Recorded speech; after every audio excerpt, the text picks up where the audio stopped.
கர்த்தர் நம்மோடு கூட இடைப்பட்டு பேசினார். நல்ல ஒரு துதி ஆராதனை நேரத்தை கர்த்தர் கொடுத்தார். ஜெபம் பண்ணுவதற்கு ஒரு ஏற்ற வேலையை தந்தார். நம்முடைய குடும்பத்தெல்லாம் கர்த்தருடைய கரத்தில் ஒப்பு கொடுத்து ஜெபம் பண்ணி இருக்கிறோம். தைரியமா இருங்க. நீ வருகிற வாரத்தில் எது வந்தாலும் எதிர்கொள்வதற்கு கர்த்தர் நம்ம கூட இருக்கிறார், பலப்படுத்துகிறார் என்கிற நம்பிக்கையும் விசுவாசமும் ஒரு நாளும் உங்களை வெட்கப்பட ஒட்டாது. சரி, அடுத்து இப்போ நம்ம என்ன செய்ய போகிறோம்? கர்த்தருடைய வசனத்தை நம்ம தியானிக்க போகிறோம். நாம் தியானிக்கும் நம்முடைய தியானம் இனிமையாக மாற கர்த்தர் நமக்கு அனுகிரகம் தரணும் என்ற ஜெபத்தோடு கூட இந்த வசனங்களை நம்ம ஆராய முற்பட போகிறோம். இன்றைய தினம் நம்முடைய தியானத்திற்காக நாம் எடுத்துக்கொண்டிருக்கிற வேத வசனம் 1 தீமோத்தேயின் புஸ்தகம் 5வது அதிகாரம் 8வது வசனத்தில் இருக்குது. 1 தீமோத்தேயின் புஸ்தகம் 5வது அதிகாரம் 8வது வசனம். அதில் என்ன சொல்லுது பாருங்க.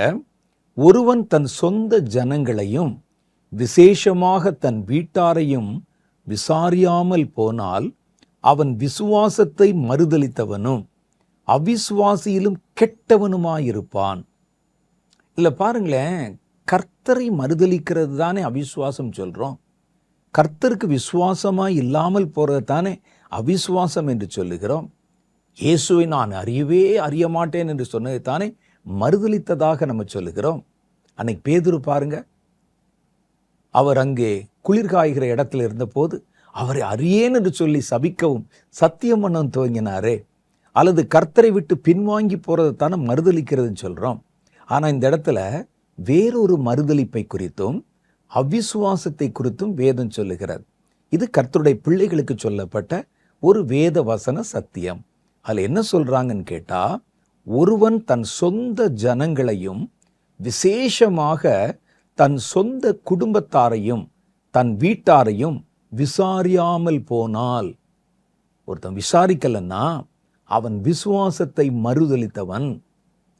குடும்பத்தை விசாரிக்கிறதுக்கும் விசுவாசத்துக்கு என்ன சம்பந்தம் இருக்கு? அது கர்த்தர் கொடுத்த ஒரு குடும்பம் பாருங்க. அதைத்தான் நான் உங்களுக்கு சொல்ல விரும்புகிறேன். நம்ம சில சமயத்தில் மேலோட்டமாய் சில அபிப்பிராயங்களை வச்சிருப்போம். மறுதலிப்பது என்றால் என்ன அப்படின்னு கேட்டால் நீங்கள் என்ன சொல்லுவீங்க?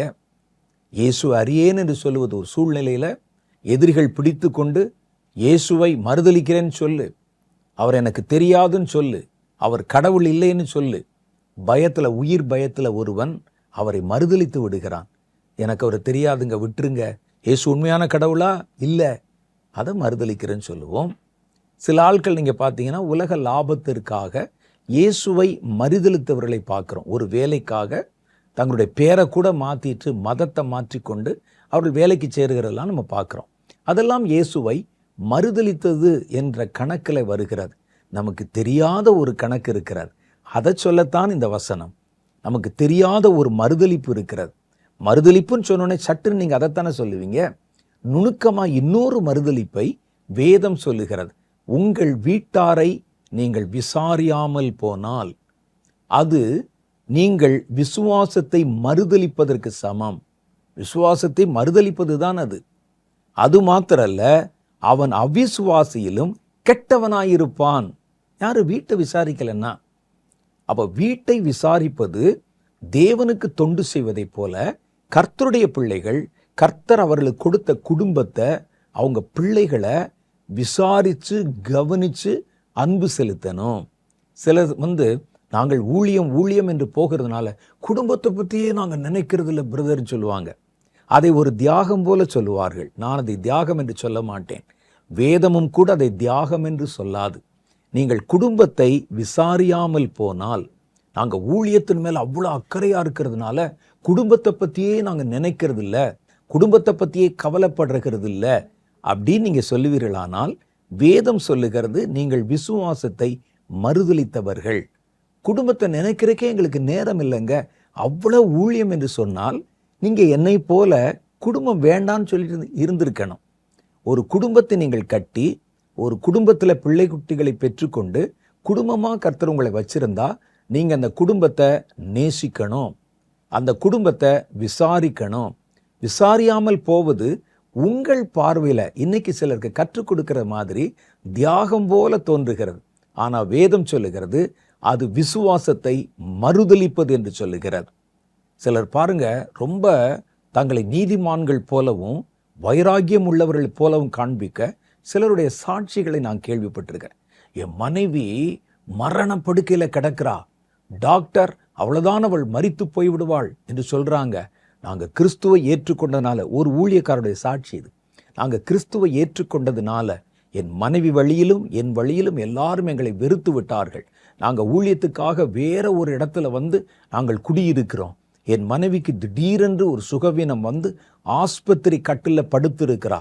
மரண நேரம், டாக்டர் எந்த நேரம் என்ன நடக்கும் என்று சொல்லுகிறார்கள்.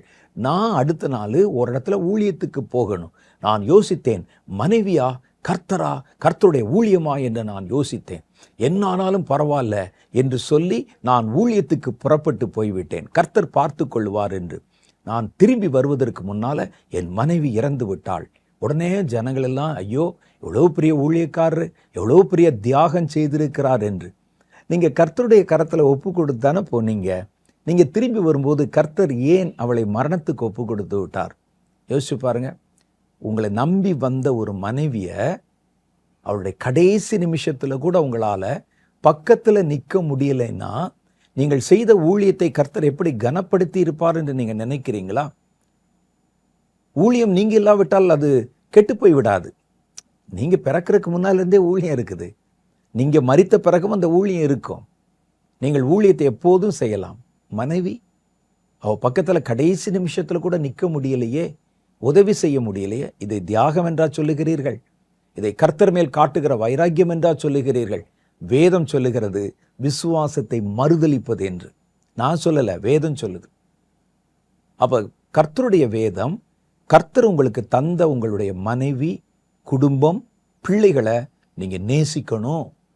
அப்படி நேசிக்காவிட்டால் விசுவாசத்தை மறுதலித்ததுக்கு சமம். நான் விசுவாசிக்கிறேனே, சர்ச்சுக்கு போறேனே, நான் ஆராதனைக்கு போறேனே, காணிக்கை கொடுக்கிறேனே, ஒவ்வொரு வாரம் ஆராதனைக்கு போகும்போதும் விசுவாச பிரமாணத்தை சொல்லுகிறேனே, சொல்லி என்னையா பிரயோஜனம்? நீங்கள் மறுதலிப்பது என்றால் இயேசுவை மறுதலிப்பதை மாத்திரம் தானே சொல்றீங்க. இயேசுவை தெரியாதுன்னு சொல்றது மாத்திரம் சொல்றீங்க. வேதம் இன்னொரு மறுதலிப்பை சொல்லுகிறது. தன் சொந்த குடும்பத்தை விசாரிக்க தெரியாதவன் அவன் தன் விசுவாசத்தை மறுதலித்தவன் என்று கர்த்தருடைய வேதம் தெளிவா சொல்லுகிறது. மாத்திரமல்ல, அவன் அவிசுவாசியிலும் கெட்ட அவிசுவாசியாம். பாருங்கள், அவிசுவாசத்திலும் கெட்ட அவிசுவாசி. கர்த்தருக்கு ஊழியம் செய்யுங்க, கர்த்தருக்கு வைராக்கியமா இருங்க, கர்த்தருடைய காரியத்தை செய்யுங்க. ஆனா கர்த்தர் உங்களுக்கு தந்த குடும்பத்தை நேசியுங்கள். அந்த குடும்பம் ஒரு இக்கட்டான சூழ்நிலையில் இருக்கும்போது, அவர்கள் எதிர்நோக்கி காத்திருக்கும் போது, அதை விட்டுட்டு நீங்கள் போய் ஒரு ஊழியத்தில் நிற்கிறத கர்த்தர் அப்ரிஷியேட் பண்ண மாட்டார்.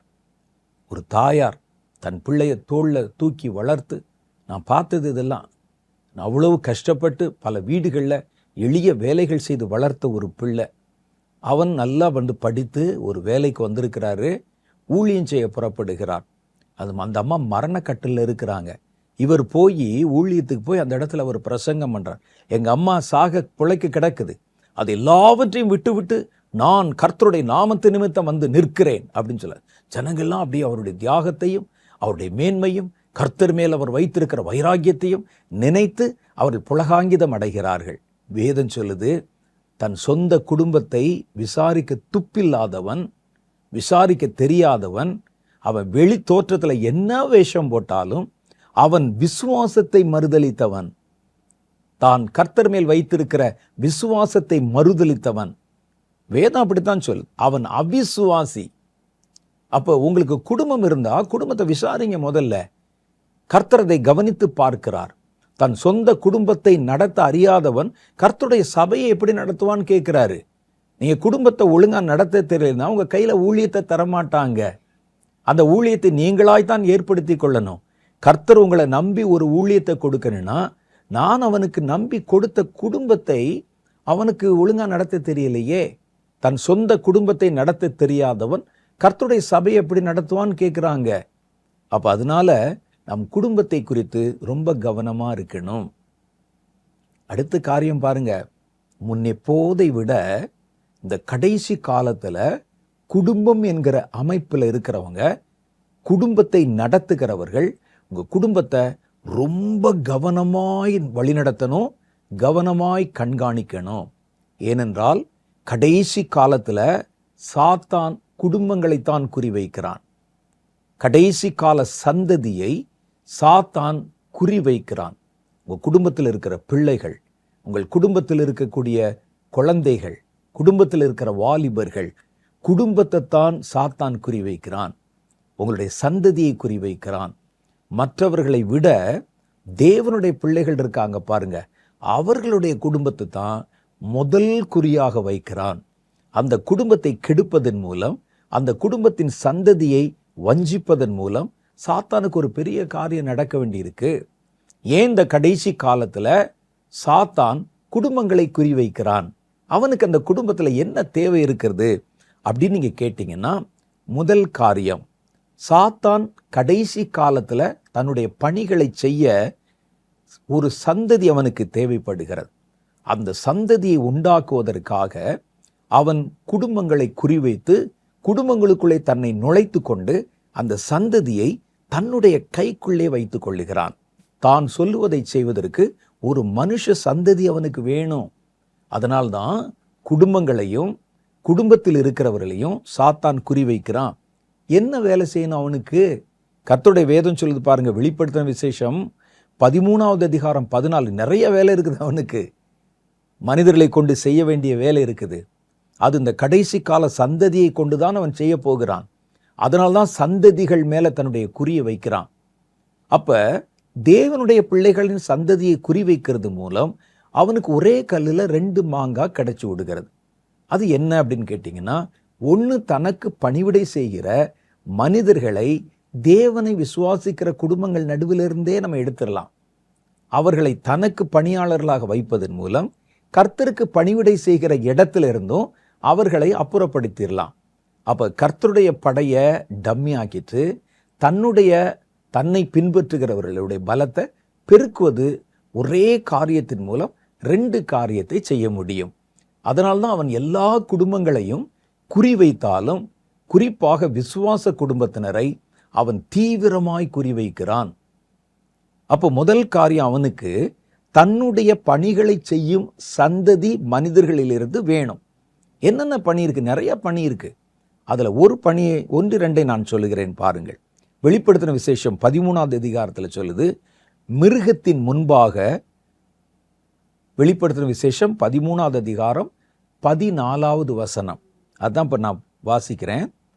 மிருகத்தின் முன்பாக அந்த அற்புதங்களை செய்யும்படி தனக்கு கொடுக்கப்பட்ட சத்துவத்தினாலே பூமியின் குடிகளை மோசம் போக்கி பட்டயத்தினாலே காயப்பட்டு பிழைத்த மிருகத்திற்கு ஒரு சொரூபம் பண்ண வேண்டும் என்று பூமியின் குடிகளுக்கு சொல்லிற்று. அப்ப மிருகத்துக்கு, பூமியை ஆளப்போகிற மிருகத்துக்கு ஒரு சொரூபத்தை செய்கிறது யார் செய்வாங்கன்னு கேட்டா, பூமியின் குடிமக்கள் செய்வாங்க. சாத்தான் தன்னுடைய சத்துவத்தினாலே அவன் செய்ய போறதில்ல. ஒரு சிலை செய்யணும், ஒரு சிஸ்டத்தை உருவாக்கணும், ஒரு மிருகத்துக்கு, தப்பி பிழைத்த மிருகத்துக்கு ஒரு சிலையை உண்டாக்கணும் அப்படின்னு மனிதர்களுக்கு அது சொல்லிச்சான். மனிதர்கள் தான் அதை உண்டாக்க போகிறார்கள்.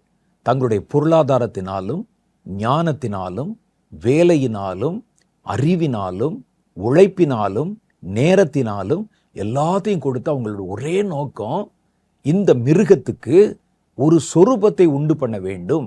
அது கட்டளை தான் போடுகிறது, செய்தது மனிதர்கள். இது மாதிரி காரியங்களை செய்வதற்கு கடைசி காலத்துல சாத்தானுக்கு ஒரு கூட்டம் மனிதர் சந்ததி தேவைப்படுகிறது. அது கடைசி கால சந்ததி. அப்ப இந்த சந்ததியைத்தான் தனக்கென்று வேறு பிரிப்பதற்கு ஒரு கூட்டத்தை எழுப்ப சாத்தான் முயற்சி பண்ணுகிறான். அப்ப பாருங்க, 2வது காரியம், இது மாதிரி நிறைய வேலை இருக்குது. முத்திரை போடணும், எல்லா ஜனங்களுக்கும் வியாபாரத்தை கண்ட்ரோல் பண்ணணும். சாத்தான் சொல்லுகிற எந்த பணிவிடைகளையும் அவன் பக்க பலத்தில் நின்று ஒரு கூட்டம் மனித சந்ததியினர் அவனுக்கு பக்கபலமாக நிற்கணும். அப்ப அதற்கு தேவையானவர்களை தேர்ந்தெடுக்க இப்போவே சாத்தான் தீவிரமாய் கடைசி கால சந்ததியை குறிவைக்கிறான். கடைசி காலத்தில் இருக்கிற வயசானவங்களை இல்லை, கடைசி காலத்தில் பிறக்கிற குழந்தை முதற்கொண்டு வாலிபர்கள் வரைக்கும் அவங்க தான் இந்த கடைசி காலத்தில் இருக்க போறவங்க. அந்த சந்ததியை குறிவைக்கிறான்.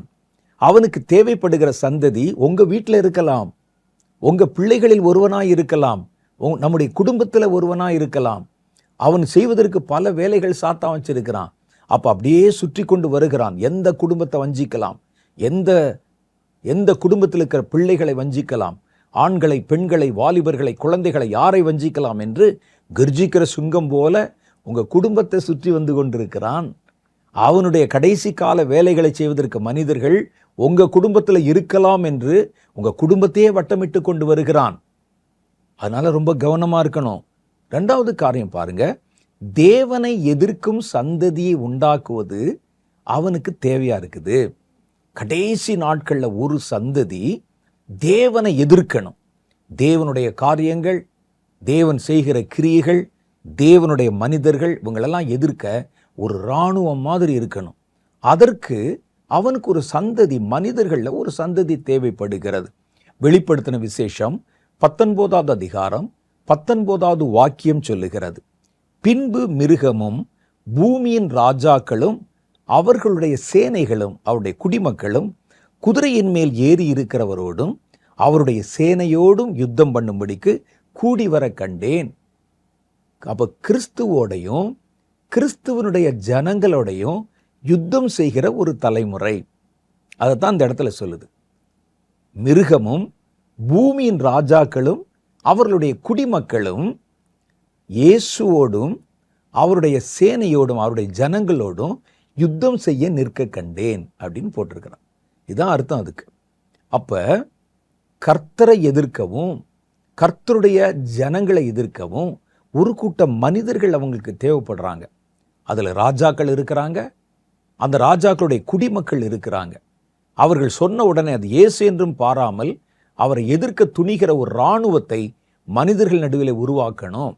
அது கடைசி கால தலைமுறையில தான் உருவாக்கணும். அப்ப இராணுவத்துக்கு ஆள் எடுக்கிற மாதிரி தன் இராணுவத்துக்கு ஆள் எடுக்க சாத்தான் குடும்பங்கள் மேல் குறிவைத்து கொண்டிருக்கிறான். யார் இடம் கொடுக்கிறான் பார்த்து, யார் தன்னுடைய வஞ்சக வலையில் விழுகிறான் என்பதை பார்த்து, யாருடைய மனதை நம்ம ஈர்த்து கொள்ளலாம் என்று பார்த்து அவர்களை கிறிஸ்துவுக்கு எதிரானவர்களாக மாற்றி எதிரணியிலே நிற்க வைப்பது சாத்தானுடைய தந்திரத்திலையும் திட்டத்திலை ஒன்று. அதுக்கு நம்முடைய குடும்பத்தில் இடம் கொடுத்துடக்கூடாது. மூன்றாவது காரியம் பாருங்க, பரிசுத்தவான்களை அழிக்கும் ஒரு சந்ததியை. கடைசி காலத்தில் எழும்புகிற பரிசுத்தவான்கள் இருக்கிறாங்கல்ல, அவர்களை அழிக்கும் ஒரு சந்ததியை அவங்க குடும்பத்திலிருந்தே எழுப்பணும். முதல்ல சொன்னதெல்லாம் பாருங்களேன், ஒரு சமுதாயத்திலிருந்து எழுப்புறான். இப்போ நம்ம சொல்றது பாருங்க, ஒரு குடும்பத்தில் இருந்தே கர்த்தருடைய பிள்ளைகளை அழிக்கும் ஒரு சந்ததியை தான் எழுப்பணும். அது அவனுடைய திட்டத்தில் ஒன்று. மத்தேயு சுவிசேஷம் 21வது அதிகாரம் 10வது வாக்கியம் சொல்லுகிறது, சகோதரன் தன் சகோதரனையும் தகப்பன் தன் பிள்ளையையும் மரணத்துக்கு ஒப்பு கொடுப்பார்கள். பெற்றோருக்கு விரோதமாய் பிள்ளைகள் எழும்பி அவர்களை கொலை செய்வார்கள். பாருங்க, வெளியே இருந்து எவனும் வரல. வெளியே வேறு மதத்தை சேர்ந்தவர்களோ, வேறு கலாச்சாரத்தை சேர்ந்தவர்களோ, வேறு தேசத்தை சேர்ந்தவர்களோ வரல. சொந்த குடும்பத்தில், ஒரு குடும்பத்தில் இருக்கிற ஒரு சகோதரன், அவன் கர்த்தரை விசுவாசிக்கிறவன், அவனுக்கு விரோதமாக இன்னொரு சகோதரன் எழும்பி அவனை கொலை செய்வான். பார்த்தீங்களா, இயேசு சொல்றாரு, கடைசி காலத்தில் இப்படிலாம் நடக்க போகுது. அவன் வேறு எங்கிருந்தோ வரவில்லை, வேறு ஒரு மொழி பேசுகிறவனோ வேற இடத்துல இருந்தோ வரல, சொந்த குடும்பத்திலிருந்து எந்திரிப்பானாமே. அவர்கள் எழும்பி தன் சகோதரனை கொலை செய்வான், தன் பிள்ளைகளை பெற்றோர் கொலை செய்வாங்க. கர்த்தரை விசுவாசிக்கிறதுனால, ஏற்றுக்கொண்டதுனால. அப்ப அந்த குடும்பத்திலிருந்து பெற்றோரை கூட குறிவைக்கிறான். உன் பிள்ளை கர்த்தருக்கு கனி கொடுக்க போறான், அவனை கொன்றொழிக்க வேண்டும். அப்போ உன் குடும்பத்திலிருந்து ஒரு பெற்றோரை குறிவைத்து தன்னுடைய வேலையை செய்வதற்கு பணிக்கிறான். அவன் தான் செய்கிறது கொலை என்றும், தன்னுடைய சொந்த சகோதரனுடைய இரத்தத்தை சிந்துகிறேன் என்றும், தன் சொந்த கர்ப்ப பிறப்பான குழந்தையை கொல்றோங்கிற கூட தெரியாம அவன் வைராக்கியத்தில் வெறி கொண்டு அதை செய்வார்கள் என்று இயேசு சொல்லி இருக்கிறார். மரணத்துக்கு ஒப்பு கொடுப்பாங்களாம் சகோதரன், மரணத்துக்கு ஒப்பு கொடுப்பானா அவருடைய பெற்றோர். பெற்றோருக்கு விரோதமாக பிள்ளைகள் எழும்பி, நல்ல விசுவாச பெற்றோர் இருப்பாங்க, பிள்ளைகள் எழும்பி அவர்களை எழும்பி அவர்களை கொலை செய்வார்கள். பார்த்தீங்களா? பெற்றோர் தேவனுடைய பிள்ளைகள், தேவனை விசுவாசிக்கிறாங்க. அந்த குடும்பத்துக்குள்ள சாத்தான் நுழைஞ்சு எப்பவோ குறி வச்சிருக்கிறான். அதில் இருக்கிற பிள்ளைகளை கையகப்படுத்தி கொண்டு அவருடைய மனதிலே நஞ்சை கலந்து பெற்றோரை கொலை செய்யும்படிக்கு கொலை வெறியினாலே நிரப்புவான் என்று வேதம் சொல்லுது. அப்ப இதற்காக குடும்பங்களை குறிவைக்கிறான். அதனால தான் யாரையும் விட்டுறாதீங்க. நீங்க எல்லாரும் கர்த்தருக்குள்ள இருக்கணும்.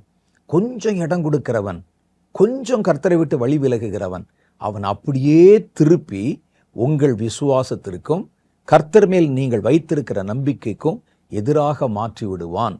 இன்னைக்கு பல இடத்துல பாருங்க, பெற்றோர் சர்ச்சுக்கு போயிடுவாங்க, பிள்ளைகளை பார்த்து சொல்லுவாங்க, நீ புத்தகத்தை எடுத்து படி, எனக்கு இன்னைக்கு ப்ரேயர் இருக்குது, ஆன்லைன் ப்ரேயர் இருக்குது, அல்லது நாங்கள் சபையில் கூடி ஜெபம் பண்ண போகிறோம், இன்னைக்கு ஆராதனைக்கு போகிறோம், உனக்கெல்லாம் சமையல் பண்ணி வச்சுருக்கிறேன், சாப்பிட்டுட்டு புத்தகத்தை எடுத்து படிச்சுட்டு தூங்கு அப்படின்னு கர்த்தரை விட்டு பிரிப்பதிலே நாமே முன்னணியில் இருக்கிறோம். அப்போ கொஞ்சம் கொஞ்சமாக பிள்ளைகள் இடம் கொடுக்க ஆரம்பிக்குது. சிலர் சொல்லுவாங்க, நானே என் கண்ணில் பார்த்துருக்கிறேன், ஒரு குடும்பத்தில் நான் பொதுவாக யார் வீட்டுக்கும் போயெல்லாம் ஜெபம் பண்ண மாட்டேன்.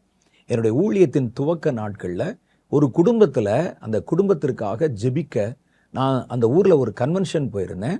அந்த ஊரில் இருந்தவர்கள் ஒரு முக்கியமான ஒரு குடும்பத்தை சேர்ந்தவர்கள் எங்கள் வீட்டில் ஜெபம் பண்ணணும் பிரச்சனைன்னு சொன்னாங்க. நான் அந்த குடும்பத்தில் போய் ஜெபம் பண்ணேன். ஜெபம் பண்ணும்போது குடும்பத்தில் தகப்பன், தாய், ஒரு வயசானவர் மாத்திரம்தான் இருந்தாங்க. ஆனால் அந்த வீட்டில் ஒரு 3 பிள்ளைகள், ஒரு 2 பெண் பிள்ளை, ஒரு பையன், 3 பேர் இருந்ததை பார்த்தேன். அவர்களெல்லாம் வரலை. எல்லாம் ஜெபத்துக்கு நின்று கொண்டிருக்கிறோம். இந்த அம்மா முக்காடெல்லாம் போட்டாங்க, அந்த ஐயா பைபிள்லாம் வச்சுக்கிட்டாரு, அப்படியே கண்ணை மூடிட்டு நிற்கிறாங்க. நான் பொறுமையாக காத்திருந்தேன். சொன்னாங்க, ஐயா ஜெபம் பண்ணுங்கன்னு சொன்னாங்க. நான் சொன்னேன், மற்றவர்களும் வரட்டும்னு.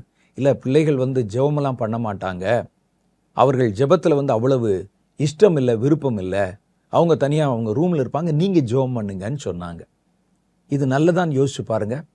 யாரை நீங்கள் கர்த்தருக்குள் நடத்தவில்லையோ, அது ஒருவேளை பெரியவங்களாக இருந்தால் பரவாயில்ல, பிள்ளைகள், வாலிப பிள்ளைகள் 17 வயசு 16 வயசு அப்படி இருக்கும்.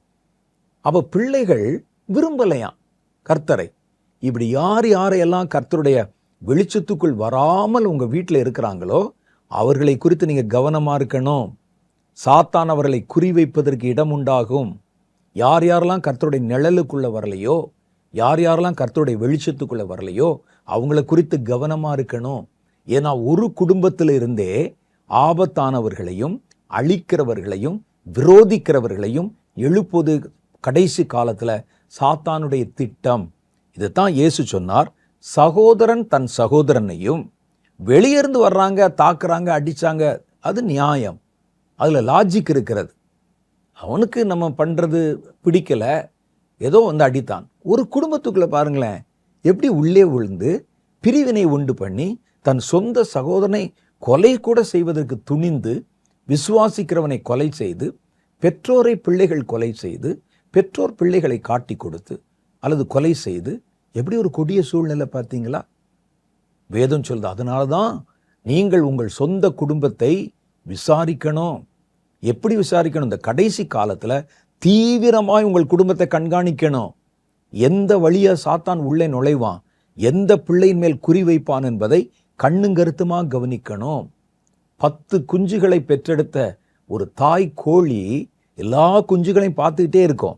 எந்த நேரத்தில் கழுகு எந்த குஞ்சின் மேலே கண் வைக்கிறது, எதன் மேலே பாயப்போ தெரியாததற்கு ஒரு பக்கம் இறை பொறுக்கி கொண்டிருந்தாலும் ஒரு கண் அந்த குழந்தைகளை பார்த்து கொண்டே இருக்கும். கழுகு அங்கிருந்து பாஞ்சு வரும்போது வேகமாய் ஓடி தன் செட்டையை நீட்டி அவைகளை மூடிக்கொள்ளும்.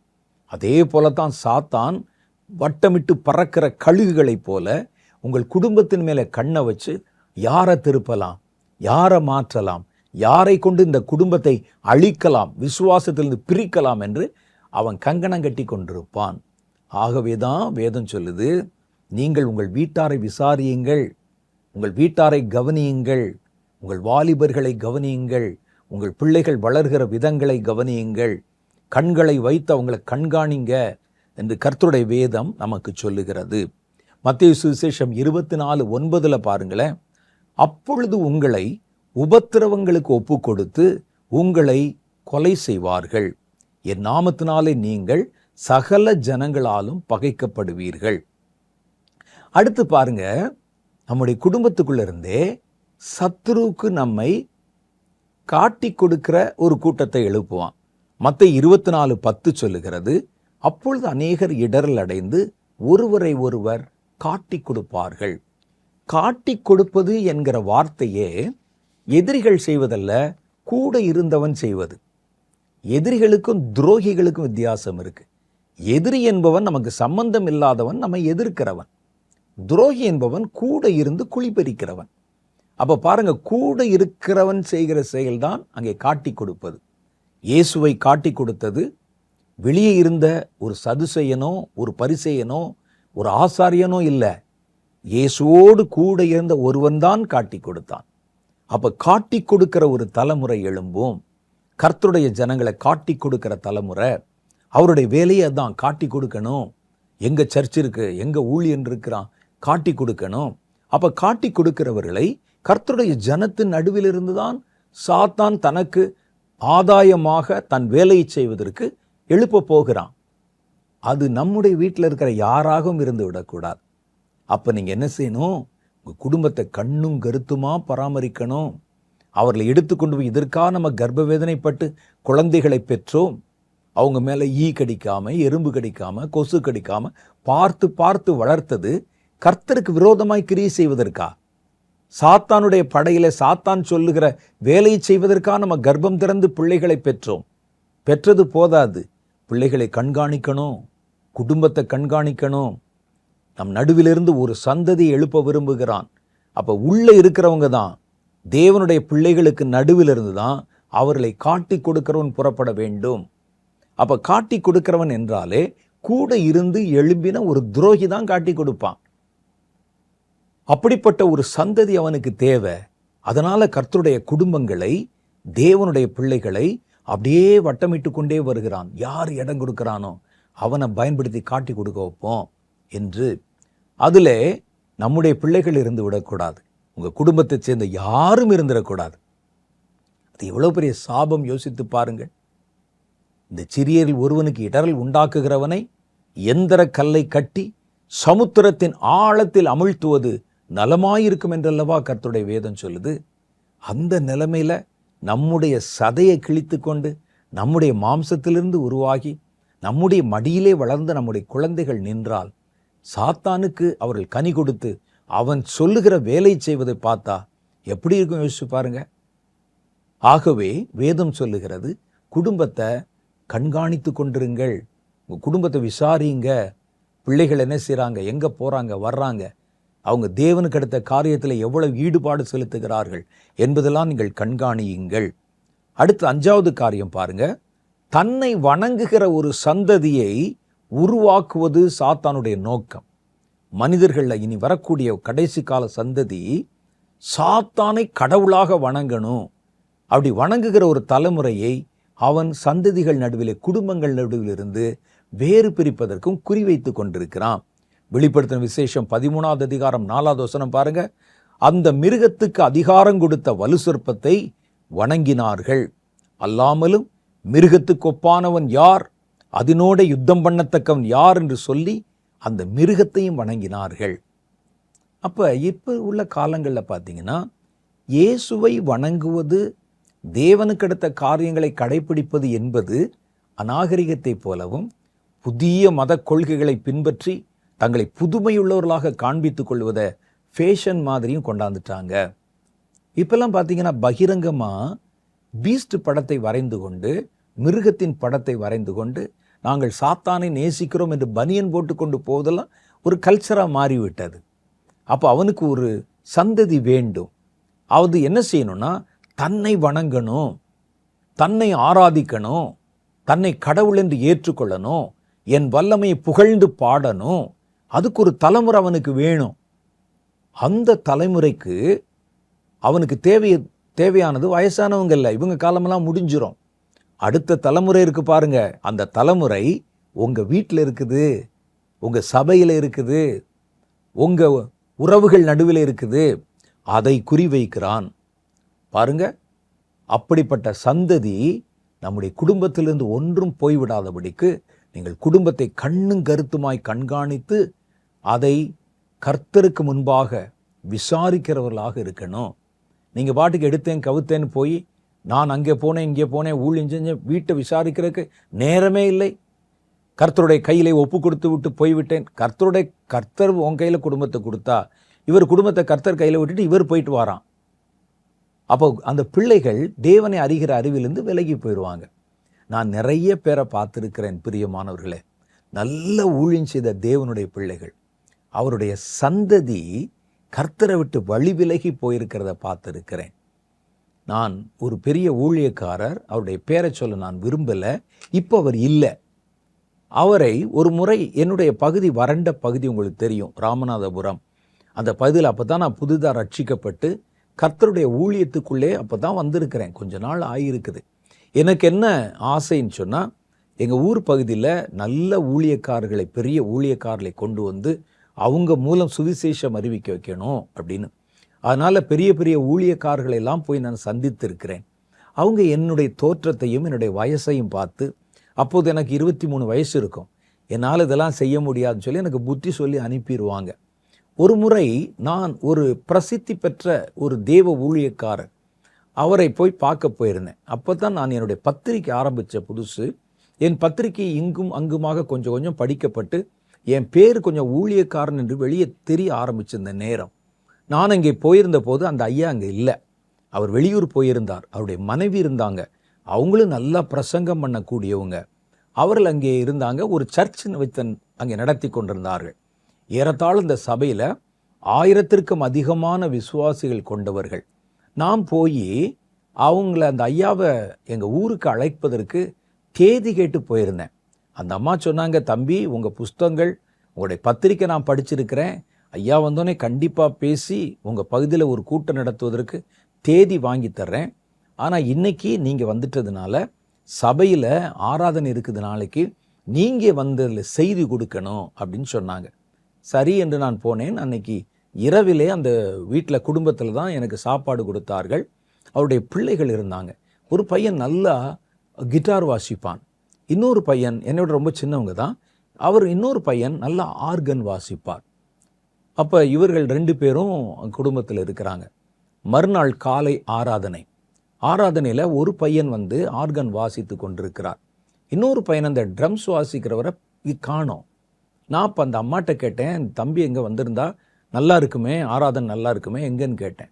அந்த அம்மா சொன்னாங்க, அவன் கொஞ்சம் குடிச்சிருக்கிறான் தம்பி, அதனால் நான் சபைக்கு வரமாட்டேன் அப்படின்னு சொல்லி வீட்டில் ரூமில் படுத்திருக்கான்னு சொன்னாங்க. இந்த ஊழியக்காரர் அநேகரை நீதிக்குட்படுத்தினவர். அவருடைய பேர் இன்னைக்கு சொன்ன சிலருக்கு தெரியும், நிறைய பேருக்கு தெரிஞ்சிருக்கும். அப்படிப்பட்ட ஒரு ஊழியக்காருடைய பிள்ளை குடிச்சிருக்கிறான், குடிச்சிட்டு வீட்டில் மதிமயங்கி கிடக்கிறான்.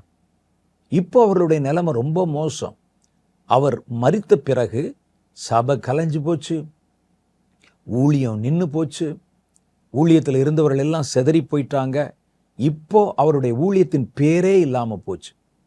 அவருடைய பிள்ளைகள் கர்த்தரை விட்டு தூரமாக போய் எங்கெங்கோ திருமணமாகி இப்போ எங்கே இருக்கிறாங்கன்னே தெரியாமல் விலாசமற்று போய்விட்டார்கள்.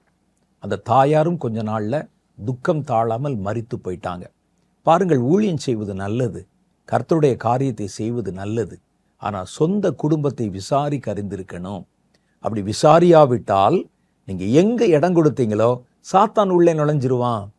நம்முடைய கண்காணிப்பு வளையத்தில் இங்கே ஊருக்கெல்லாம் உபதேசம் பண்ணி குடும்பத்துக்குள்ளே சாத்தான் நுழைவதற்கு வாசலை திறந்து வச்சுட்டீங்கன்னா உள்ளே நுழைந்து குடும்பத்தை கெடுத்துருவான்.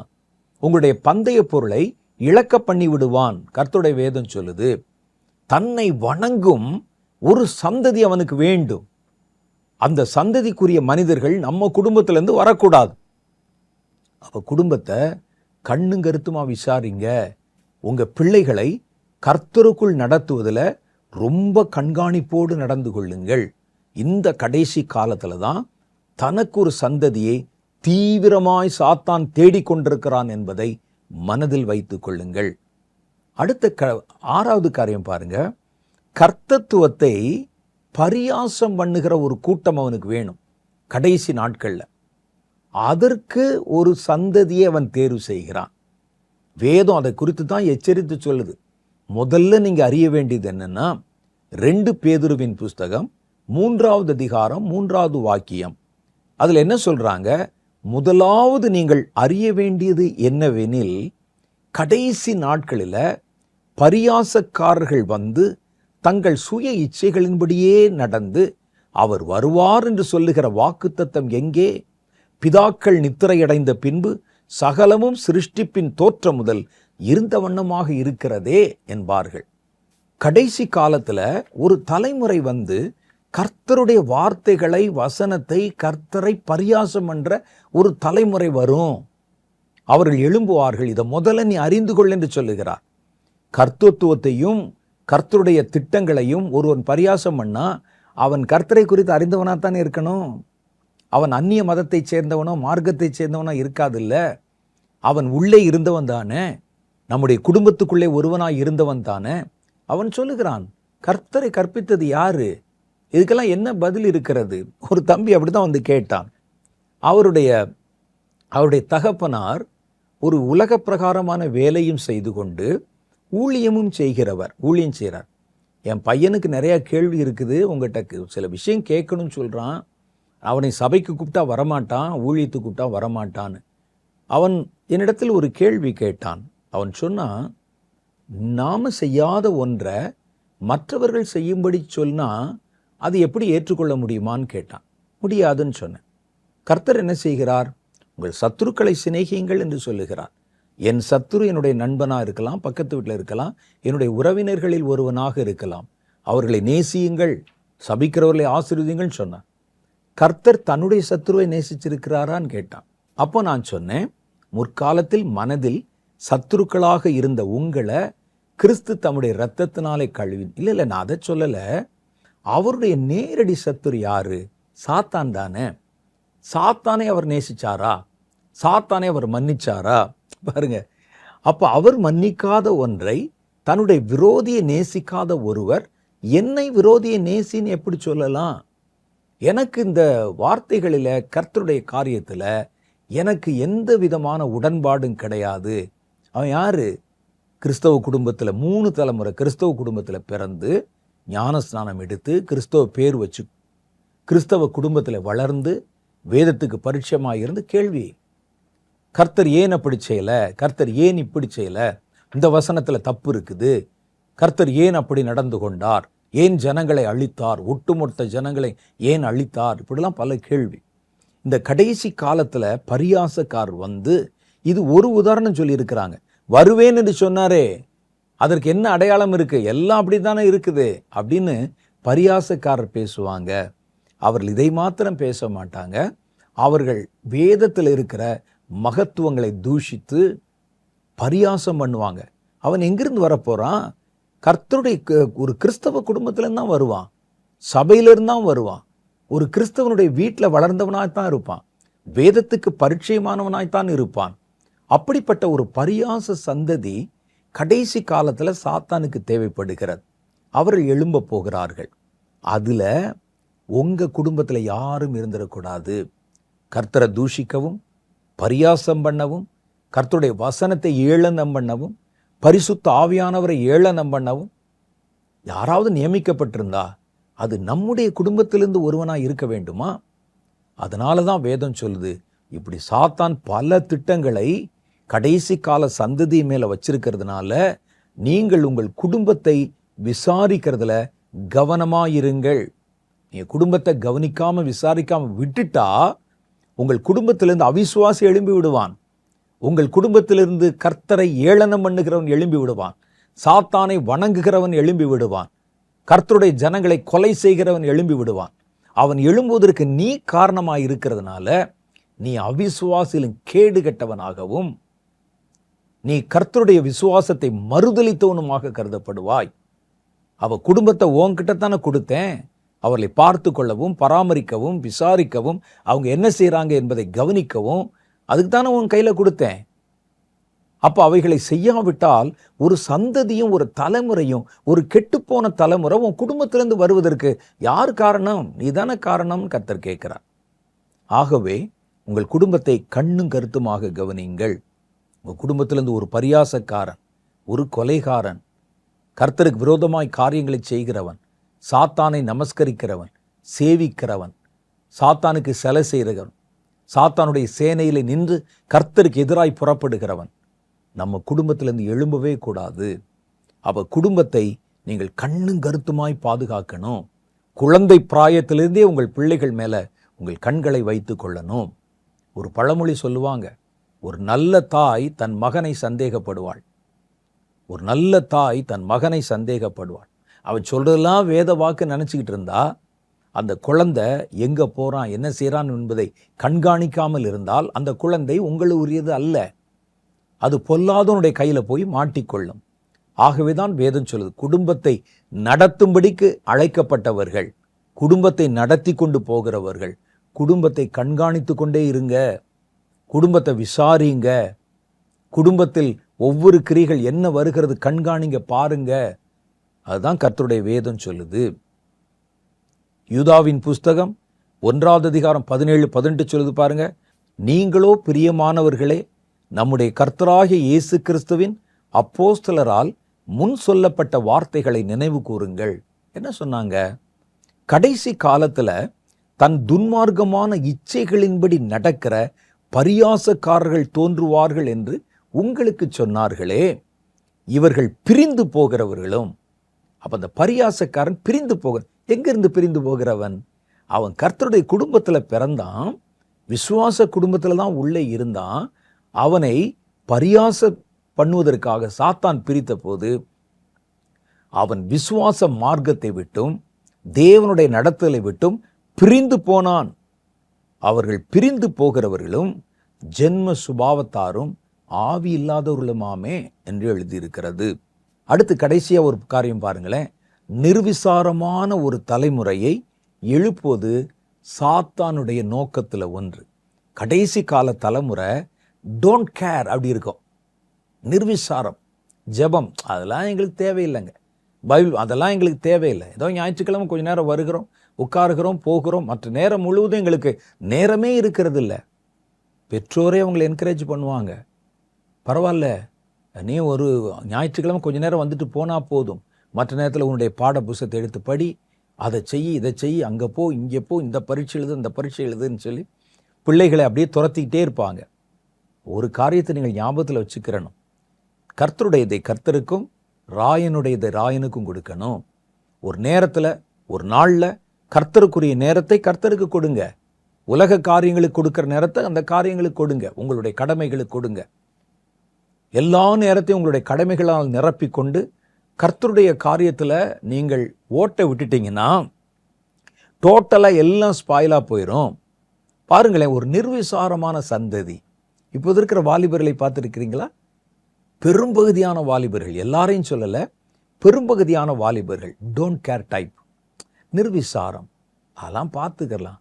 இது நம்ம சொன்னோம்னா ஏதோ பழைய காலத்து ஆட்கள், நம்மலாம் புராதான காலத்திலிருந்து தோண்டி எடுத்து வெளியே வந்த ஆட்கள் மாதிரி பார்ப்பான். ஒரு சர்க்காஸ்டிக்காக ஒரு புன்னகை செய்து கொள்வார்கள். சரி சரி இதெல்லாமா நம்புறீங்க அப்படிங்கிற மாதிரி இருக்கும். நிர்விசாரம். வேதம் சொல்லுகிறது, மத்தேயு சுவிசேஷம் 24 அதிகாரம் 37 வசனம், நோவாவின் காலத்தில் எப்படி நடந்ததோ அப்படியே மனுஷகுமாரன் வரும் காலத்திலும் நடக்கும். எப்போ? இந்த கடைசி காலத்தில். நோவாவின் காலத்தில் அப்படி என்னங்க நடந்துச்சு? எப்படி எனில், ஜலப்பிரயத்திற்கு முன்னான காலத்திலே நோவா பேழைக்குள் பிரவேசிக்கும் நாள் வரைக்கும் ஜனங்கள் புசித்தும் குடித்தும் பெண் கொண்டும் பெண் கொடுத்தும் ஜலப்பிரளயம் வந்து அனைவரையும் வாரிக்கொண்டு போகும் மட்டும் உணராதிருந்தார்கள். அந்த உணராதிருந்தார்கள் தான் நிர்விசாரம். இவ்வளவு பெரிய தீமை வரும் என்பது உரைக்கப்பட்டும் போதிக்கப்பட்டும் சொல்லப்பட்டும் விசுவாசிக்கப்பட்டும் வருகிறதை உணராதிருந்தார்கள். அவனுடைய முழு நேர வேலை என்னன்னு கேட்டா, எப்போ பார்த்தாலும் கேம்ஸ், களியாட்டம், விற்பதும் கொள்வதும் பெண் கொண்டு ஒரே பிஸி. வரு விற்கணும், வாங்கணும், சேர்க்கணும், கட்டணும், நாட்டணும். இந்த பக்கம் பார்த்தீங்கன்னா பாவம், குடிக்கணும், வெறிக்கணும், பப்ல போய் டான்ஸ் ஆட நேரமே இல்லை. வேதம் சொல்லுகிறது, அவர்கள் ஜலப்பிரளயம் வந்து தங்களை வாரி கொண்டு போகும் மட்டும். அதன் காரணம் நிர்விசாரம், உணராதிருந்தார்கள். உணராதிருத்தல் பேர் தான் நிர்விசாரம். அப்படியே மனுஷகுமாரன் வரும் காலத்திலும் நடக்கும். ஜலப்பிரளயம் வந்து தங்கள் அனைவரையும் வாரிக்கொண்டு போகும் மட்டும் உணராதிருந்தார்கள். அப்படியே மனுஷகுமாரன் வரும் காலத்தில், இந்த காலத்தில் நடக்கும். நிர்விசாரமான சந்ததி. லூக்கா சுவிசேஷம் 17:28 சொல்றாரு, லோத்துவின் நாட்களிலே நடந்தது போல நடக்கும். ஜனங்கள் புசித்தார்கள், குடித்தார்கள், கொண்டார்கள், விற்றார்கள், நட்டார்கள், கட்டினார்கள். லோத்து சோதோமை விட்டு புறப்பட்ட நாளிலே வானத்திலிருந்து அக்னியும் கந்தகமும் வருஷித்து எல்லாரையும் அழித்து போட்டது. மனுஷகுமாரன் வரும் நாளிலும் அப்படியே நடக்கும். இன்னைக்கு பாருங்க, நமக்கு டைமே இருக்கல. ஆண்டவரிடத்துல நேரம் செலவழிக்கவோ, ஜெபம் பண்ணவோ, வசனத்தை படிக்கவோ, வார்த்தைகளை பார்க்கவோ நமக்கு நேரமே இருக்கிறது இல்லை. விற்கணும், ஓடணும், தேசத்துல நம்முடைய வேர் ஊன்றணும், கட்டணும், புசிக்கணும், குடிக்கணும், வெறிக்கணும். வெள்ளம் தங்களை வாரிக்கொண்டு போகும் மட்டும் உணராதிருக்கிற நிர்விசாரம். அப்படிப்பட்ட ஒரு தலைமுறை எழும்புமா? அந்த நிர்விசாரத்தை எழுப்புகிற அந்த தலைமுறை, நிர்விசாரத்தை கொண்டிருக்கிற ஒரு தலைமுறை உங்க வீட்டுக்குள்ள வருவதற்கான சிம்டம் ஏதாவது இருக்குதான்னு பாருங்க. உங்க பிள்ளைகள்ல நிர்விசாரம் உள்ளவன் இருக்கிறானான்னு பாருங்க. ரொம்ப செல்லம் கொடுத்து கெடுத்துறாதீங்க. அவன் அப்படித்தாங்க, 9 மணிக்கு தான் எந்திரிப்பான். ஜெபம் பண்ண சொல்லலாம், ஏன்னா முடியாது மம்மி. ஓகே ரைட்டு, பரவாயில்லப்பா, பார்த்துக்கலாம், மெல்ல பார்த்துக்கலாம். விடாதீங்க. ஒரு நிர்விசாரமான தலைமுறை உங்கள் குடும்பத்துக்குள்ளே எழுப்புவதற்கு சாத்தான் முயற்சி செய்கிறதை கண்டால் நீங்கள் கண்ணும் கருத்துமாக நின்று அதை துரத்தி போடுங்க. நிர்விசாரத்தில் பிடிக்கப்பட்ட உங்கள் சந்ததி, நிர்விசாரத்தில் ஒருவேளை பிடிக்கப்பட்ட உங்களுடைய மகன் வெள்ளம் வாரி கொண்டு போக மட்டும் உணராதிருக்கும்படிக்கு அவனுடைய மனக்கண்களை சாத்தான் குருடாக்கிடுவான். அந்த நிர்விசார சந்ததி எங்க குடும்பத்திலிருந்து வரவே கூடாது, எங்க சபையில வரவே கூடாது. ரொம்ப கவனமா இருக்கணும். சாத்தானுக்கு இதெல்லாம் தேவைப்படுது. கடைசி நாட்கள் இவங்கெல்லாம் வருவாங்களே, வரட்டும். ஆனா நம்ம வீட்டிலேருந்து வரக்கூடாது, நம்ம குடும்பத்திலேருந்து வரக்கூடாது. அவர்களெல்லாம் வருவார்களாம். அப்போ இந்த ஆபத்து குடும்பங்களை சுற்றி வந்து கொண்டிருக்கிறது. நிர்விசார தலைமுறை, பரியாசம் பண்ணுகிற தலைமுறை, கொலை செய்கிற தலைமுறை, கர்த்தருடைய ஜனங்களை காட்டி கொடுக்கிற தலைமுறை, சாத்தானை ஆராதிக்கிற தலைமுறை, சாத்தானுக்கு சிலை செய்கிற தலைமுறை, அவனுடைய கட்டளைகளை நிறைவேற்றும்படி கர்த்தரை எதிர்த்து நிற்கிற ஒரு தலைமுறை. இதெல்லாம் கடைசி நாளில் தேவைப்படுது. எங்கிருந்து? மனிதர்களிலிருந்து தேவைப்படுகிறது. அப்போ இதுக்கு சாத்தான் தீவிரமாக முயற்சி பண்ணி குடும்பங்களை கண் வைத்து, ஏன்னா சந்ததி தானே, அந்த தலைமுறையை வீடுகளுக்குள்ளே தேடிக்கொண்டிருக்கிறான், நம்முடைய சந்ததிக்குள்ளே தேடிக்கொண்டிருக்கிறான். இடம் மாத்திரம் கொடுத்துறாதீங்க, ரொம்ப கவனம். வேதம் அப்படி சொல்லுகிற சாத்தான் குடும்பங்களில் நுழைந்து அவைகளை கெடுப்பதன் மூலம் அவர்களுடைய சந்ததியை குறிவைத்து கரைப்படுத்தி அவர்களை தனக்கு ஆதாயம் படுத்தி கொண்டு தேவனுக்கு எதிராக நிற்க பண்ண ஒரு கூட்டம் அவனுக்கு தேவைப்படுகிறது. கடைசி காலத்தில் அவனுக்கு இவ்வளவு ரெக்யர்மெண்ட்ஸ் இருக்குது, அதை உங்க வீட்டில் தேடுகிறான். அப்போ ரொம்ப கவனமா நம்ம இருக்கணும். வேதத்தில் பாருங்க, தேவனுடைய பிள்ளைகள் குடும்பத்திலே மனுஷீகமான மனிதர்கள். இதுக்கு நம்ம என்ன செய்யணும்? இந்த மாதிரி ஆபத்து வராம நம்முடைய குடும்பத்தை பாதுகாத்து கொள்ள நம்ம என்ன செய்யணும், என்ன செய்யக்கூடாது? இந்த 2 காரியமும் நம்ம தியானிக்க போறோம். நம்ம என் பிள்ளைகள் கெட்டு போயிடக்கூடாது, என் குடும்பம் பாதுகாப்பா இருக்கணும். சாத்தானுக்கு இவ்வளவு தேவை இருக்குதே, இந்த எந்த தேவையை நிறைவேற்ற கூட்டத்திலும் என் சந்ததி அங்க போய் நிற்கக்கூடாது, என் குடும்பத்திலேருந்து அப்படிப்பட்ட ஒரு ஆள் எழும்பக்கூடாது. அப்ப நான் என்ன செய்யணும், என்ன செய்யக்கூடாது? முதல் காரியம் பாருங்க, உங்கள் குடும்பத்துல மனுஷீகமான மனிதர்களை இணைப்பதன் மூலம் சாத்தான் கரைப்பட்ட சந்ததியை உருவாக்குவான். அவனுக்கு தேவை கரைப்படுகிற ஒரு சந்ததி வேணும். அதுல என்ன செய்வானா, நல்ல தேவனால வேலையடைத்து பராமரிக்கப்பட்ட கர்த்தருக்குள்ளே நடக்கிற ஒரு குடும்பத்துல திடீர்னு ஒரு புதிதாக தேவனை விட்டு தூரமாயிருக்கிற யாரையாவது கொண்டாந்து உள்ள இணைச்சிருவான். அது பெரும்பாலும் திருமண பந்தங்களை தேடும்போது நடக்கும். நம்ம ஒன்றும் விசாரிக்க மாட்டோம், ஒன்றும் கேட்க மாட்டோம், சொல்றதெல்லாம் நம்புவோம். எனக்கு குடும்பத்தில் ரொம்ப அனுபவங்கள் கிடையாது, ஆனால் நிறைய குடும்பங்களை நான் பார்த்துருக்கிறேன். திருமணத்துக்கு முன்னால சொல்லப்படுகிற பல காரியங்கள்ல 90% பொய்யும் அல்லது கூட்டி அதிகமாய் பேசுகிற காரியங்கள் தான் இருக்கும். அதை அப்படியே நம்பிடக்கூடாது. நமக்கு பார்த்தீங்கன்னா அதெல்லாம் விசாரிக்க நேரம் இல்லை. எப்படியாவது பெண் பிள்ளையை கரை சேர்த்து விட்டா போதும், ஒரு கல்யாணத்தை நடத்தி வச்சுட்டா போதும், பிள்ளையை தள்ளி விட்டா போதும் சொல்லுவாங்க சில ஆள்க. அதனால் என்னதுன்னா நாங்கள் கேட்டோம், அவர் தான் சொன்னாரே, புரோக்கர் சொன்னார், அவர் சொன்னார், இவர் சொன்னார், அதில் நாங்கள் விசாரித்தோம் அப்படின்னு பார்த்து தவறான மனிதர்கள் உள்ளே நுழைவதற்கு இடம் கொடுத்து விடுவார்கள். அவங்க உள்ளே வந்துட்டா, அந்நிய நுகத்தில் இணைக்கப்பட்டுட்டா, அந்நியர்களுடைய சம்பந்தம் கலந்து விட்டால் உங்கள் சந்ததி கரைப்பட்டு போகும் என்று கர்த்தருடைய வேதம் சொல்கிறது. அவிசுவாசிக்கும் விசுவாசிக்கும் சம்பந்தம் ஏது? விசுவாசியும் அவிசுவாசியும் ஒன்றா இணைச்சா அதனால எவ்வளோ பெரிய பயங்கரம் வரும், ஒரு கரைப்பட்ட ஒரு சந்ததி வரும் என்று வேதம் சொல்லுது. ஆதியாகமம் புஸ்தகம் 6வது அத்தியாயத்தில் படித்து பாருங்க.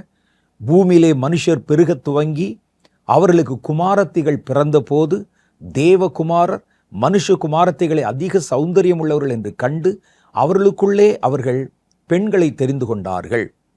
அப்பொழுது கர்த்தர், என் ஆவி என்றைக்கும் மனுஷனோட போராடுவதில்லை, அவன் மாம்சந்தானே, அவன் இருக்க போகிற நாட்கள் 120 வருஷம் என்றார். அந்நாட்களிலே ராட்சதர்கள் இருந்தார்கள். பின்பு தேவகுமாரர் மனுஷ குமாரத்திகளுடனே கூடுகிறதுனாலே இவர்கள் அவர்களுக்கு பிள்ளையை பெற்றபோது இவர்களும் பூர்வத்தில் பேர் பெற்ற மனுஷராகிய பலவான்களாக ராட்சத தலைமுறை பூமியிலே பிறந்தது. இது இப்போ எப்படி நடக்குதுன்னு கேட்டால், யார் தேவகுமாரர்? தேவனுடைய வசனத்தை பெற்றுக்கொண்டவர்கள் தேவகுமாரர்கள். மனுஷகுமாரத்திகள் மாம்சத்தில் இருக்கிறவங்க. இது ரெண்டும் இணையும் போது ஒரு வித்தியாசமான கரைப்படுத்தப்பட்ட ஒரு சந்ததி தோன்றுகிறது என்று வேதம் சொல்லுகிறது. நல்ல தேவ பக்தியில் இருக்கிற குடும்பங்கள், நீங்கள் எதில் கவனமாக இருக்கணும்னா, பிள்ளைகளுடைய திருமணத்திலையும் புதிய உறவுகள் குடும்பத்தில் இணைக்கப்படுகிற நேரத்தில் நீங்கள் ரொம்ப கவனமாக கண்ணும் கருத்துமாக இருக்கணும். அதை வைத்து கொண்டுதான் உங்கள் குடும்பத்தில் கர்த்தர் செய்து கொண்ட கிரியைகள், கர்த்தர் செய்து கொண்ட உடன்படிக்கை, கர்த்தருக்கு நீங்கள் கொடுத்த கனிகள் எல்லாவற்றையும் குறிவைத்து அட்டாக் பண்ணுறதுக்கு சாத்தான் எடுக்கிற ஒரு பெரிய ஆயுதம் அதுதான். அப்படி ஒரு தப்பான மனிதன் உள்ளே ஒரு தப்பான இணைப்பு, தப்பான உறவு வந்துவிட்டால் டோட்டல் குடும்பத்தினுடைய விசுவாசமும் சமாதானமும் குலைந்து ஆடி போயிடும். ஜெபம் பண்ண முடியாது, வேதம் வாசிக்க முடியாது, வீட்டில் எப்போ பார்த்தாலும் பிரச்சனை. அதனால் இந்த விஷயத்தில் ரொம்ப கவனமாக இருக்கணும். வேதம் சொல்லுகிறது 2 கொரிந்தியரின் புஸ்தகம் 6வது அதிகாரம் 14, 15 ஆகிய வசனங்கள். அந்நிய நுகத்திலே அவிசுவாசிகளுடன் பிணைக்கப்படாதிருப்பீர்களாக. நீதிக்கும் அநீதிக்கும் சம்பந்தமேது?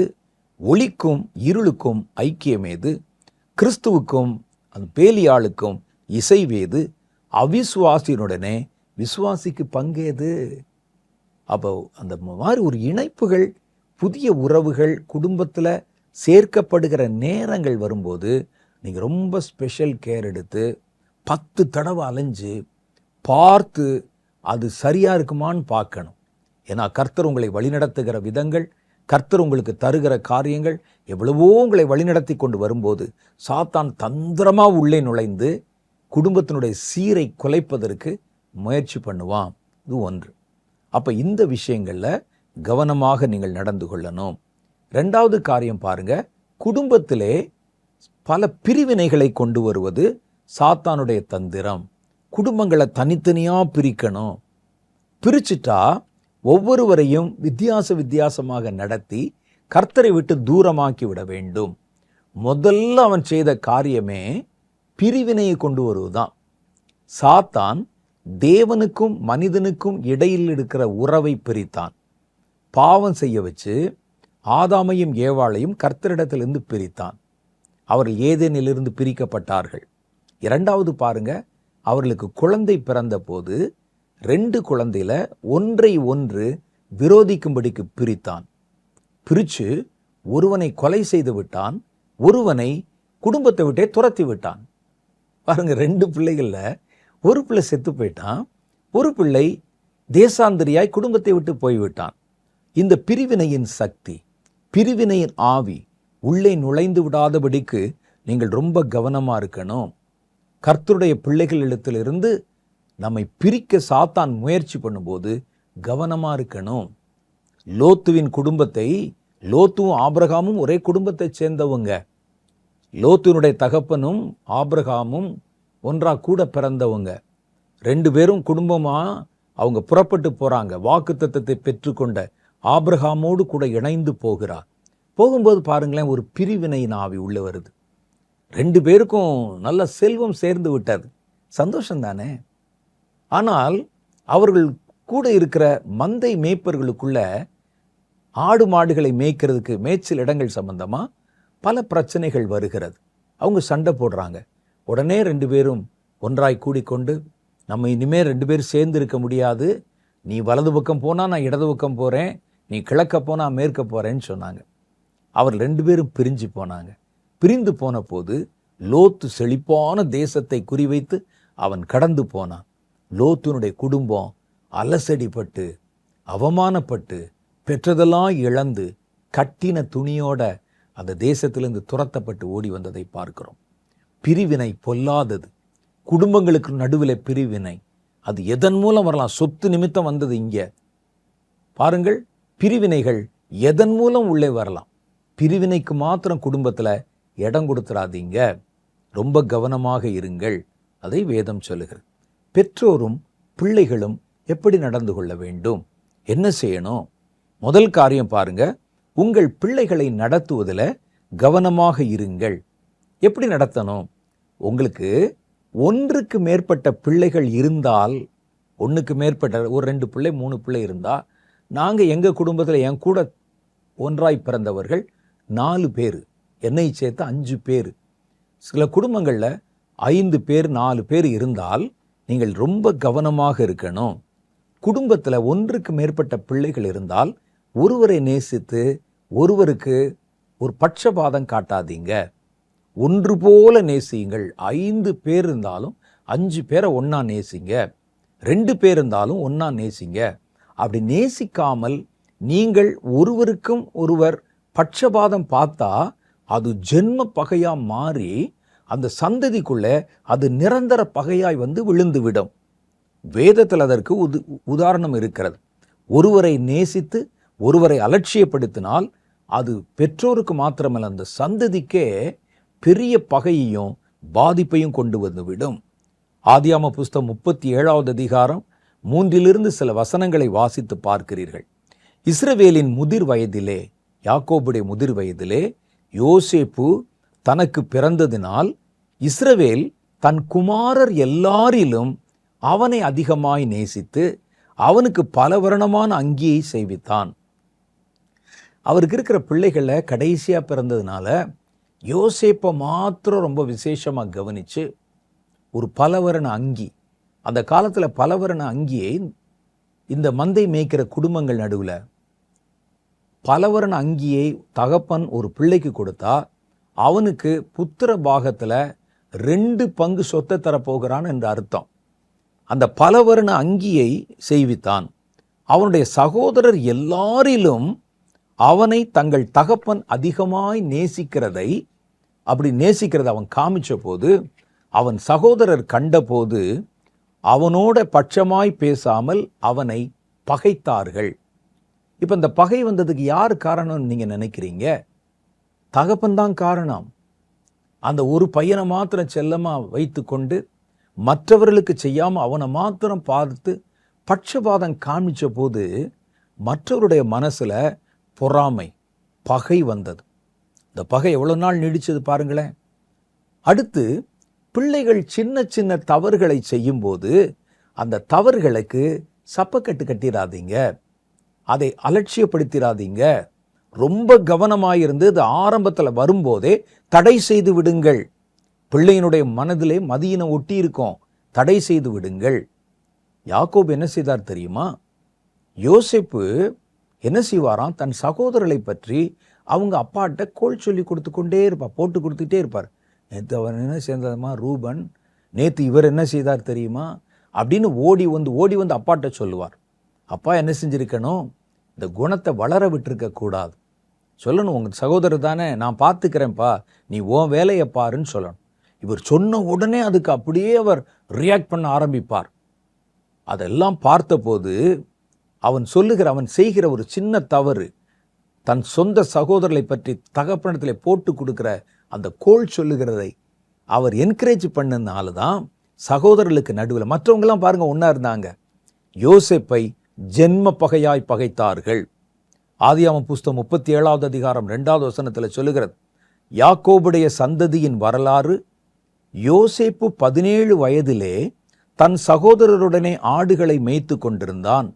அந்த இளைஞன் பில்காள் சில்பாள் என்னும் தன் தகப்பனுடைய மறுமனையாட்டிகளின் குமாரரோடு இருந்து இவர்களுடைய துன்மார்க்கத்தை தன் தகப்பனுக்கு சொல்லி வருவான். அதை வளர விட்டாங்க. அதனால சகோதரர்கள் அவனை ஜென்ம பகையா பகைச்சு எப்ப அவனை கொல்லலாம் என்கிற அளவுக்கு போயிட்டாங்க. அப்ப பாருங்க, தன் தகப்பன் மேல கோபம் வராம காட்டி கொடுத்த அல்லது அவர்களை குறித்து போட்டு கொடுத்த யோசேப்பின் மேல அந்த பகை திரும்பி விட்டது. அப்ப இந்த விஷயத்துல நம்ம ரொம்ப கவனமா பிள்ளைகளை வளர்க்கணும். அடுத்து 2வது காரியம், பிள்ளைகளை பெற்றோர் நீங்க பங்கு வைக்காதீங்க. சில ஆட்கள் நம்ம சும்மா இருந்தாலும் பங்கு வைக்க வருவாங்க. ஒரு குழந்தை புதுசா பிறந்திருக்கும், பிள்ளை தூக்கி கொஞ்சம்னு சொல்லிட்டு யாரா பார்க்க வந்திருப்பாரு. உனக்கு அப்பா பிடிக்குமா அம்மா பிடிக்குமா, அப்பா செல்லமா அம்மா செல்லமான்னு கேட்பாங்க.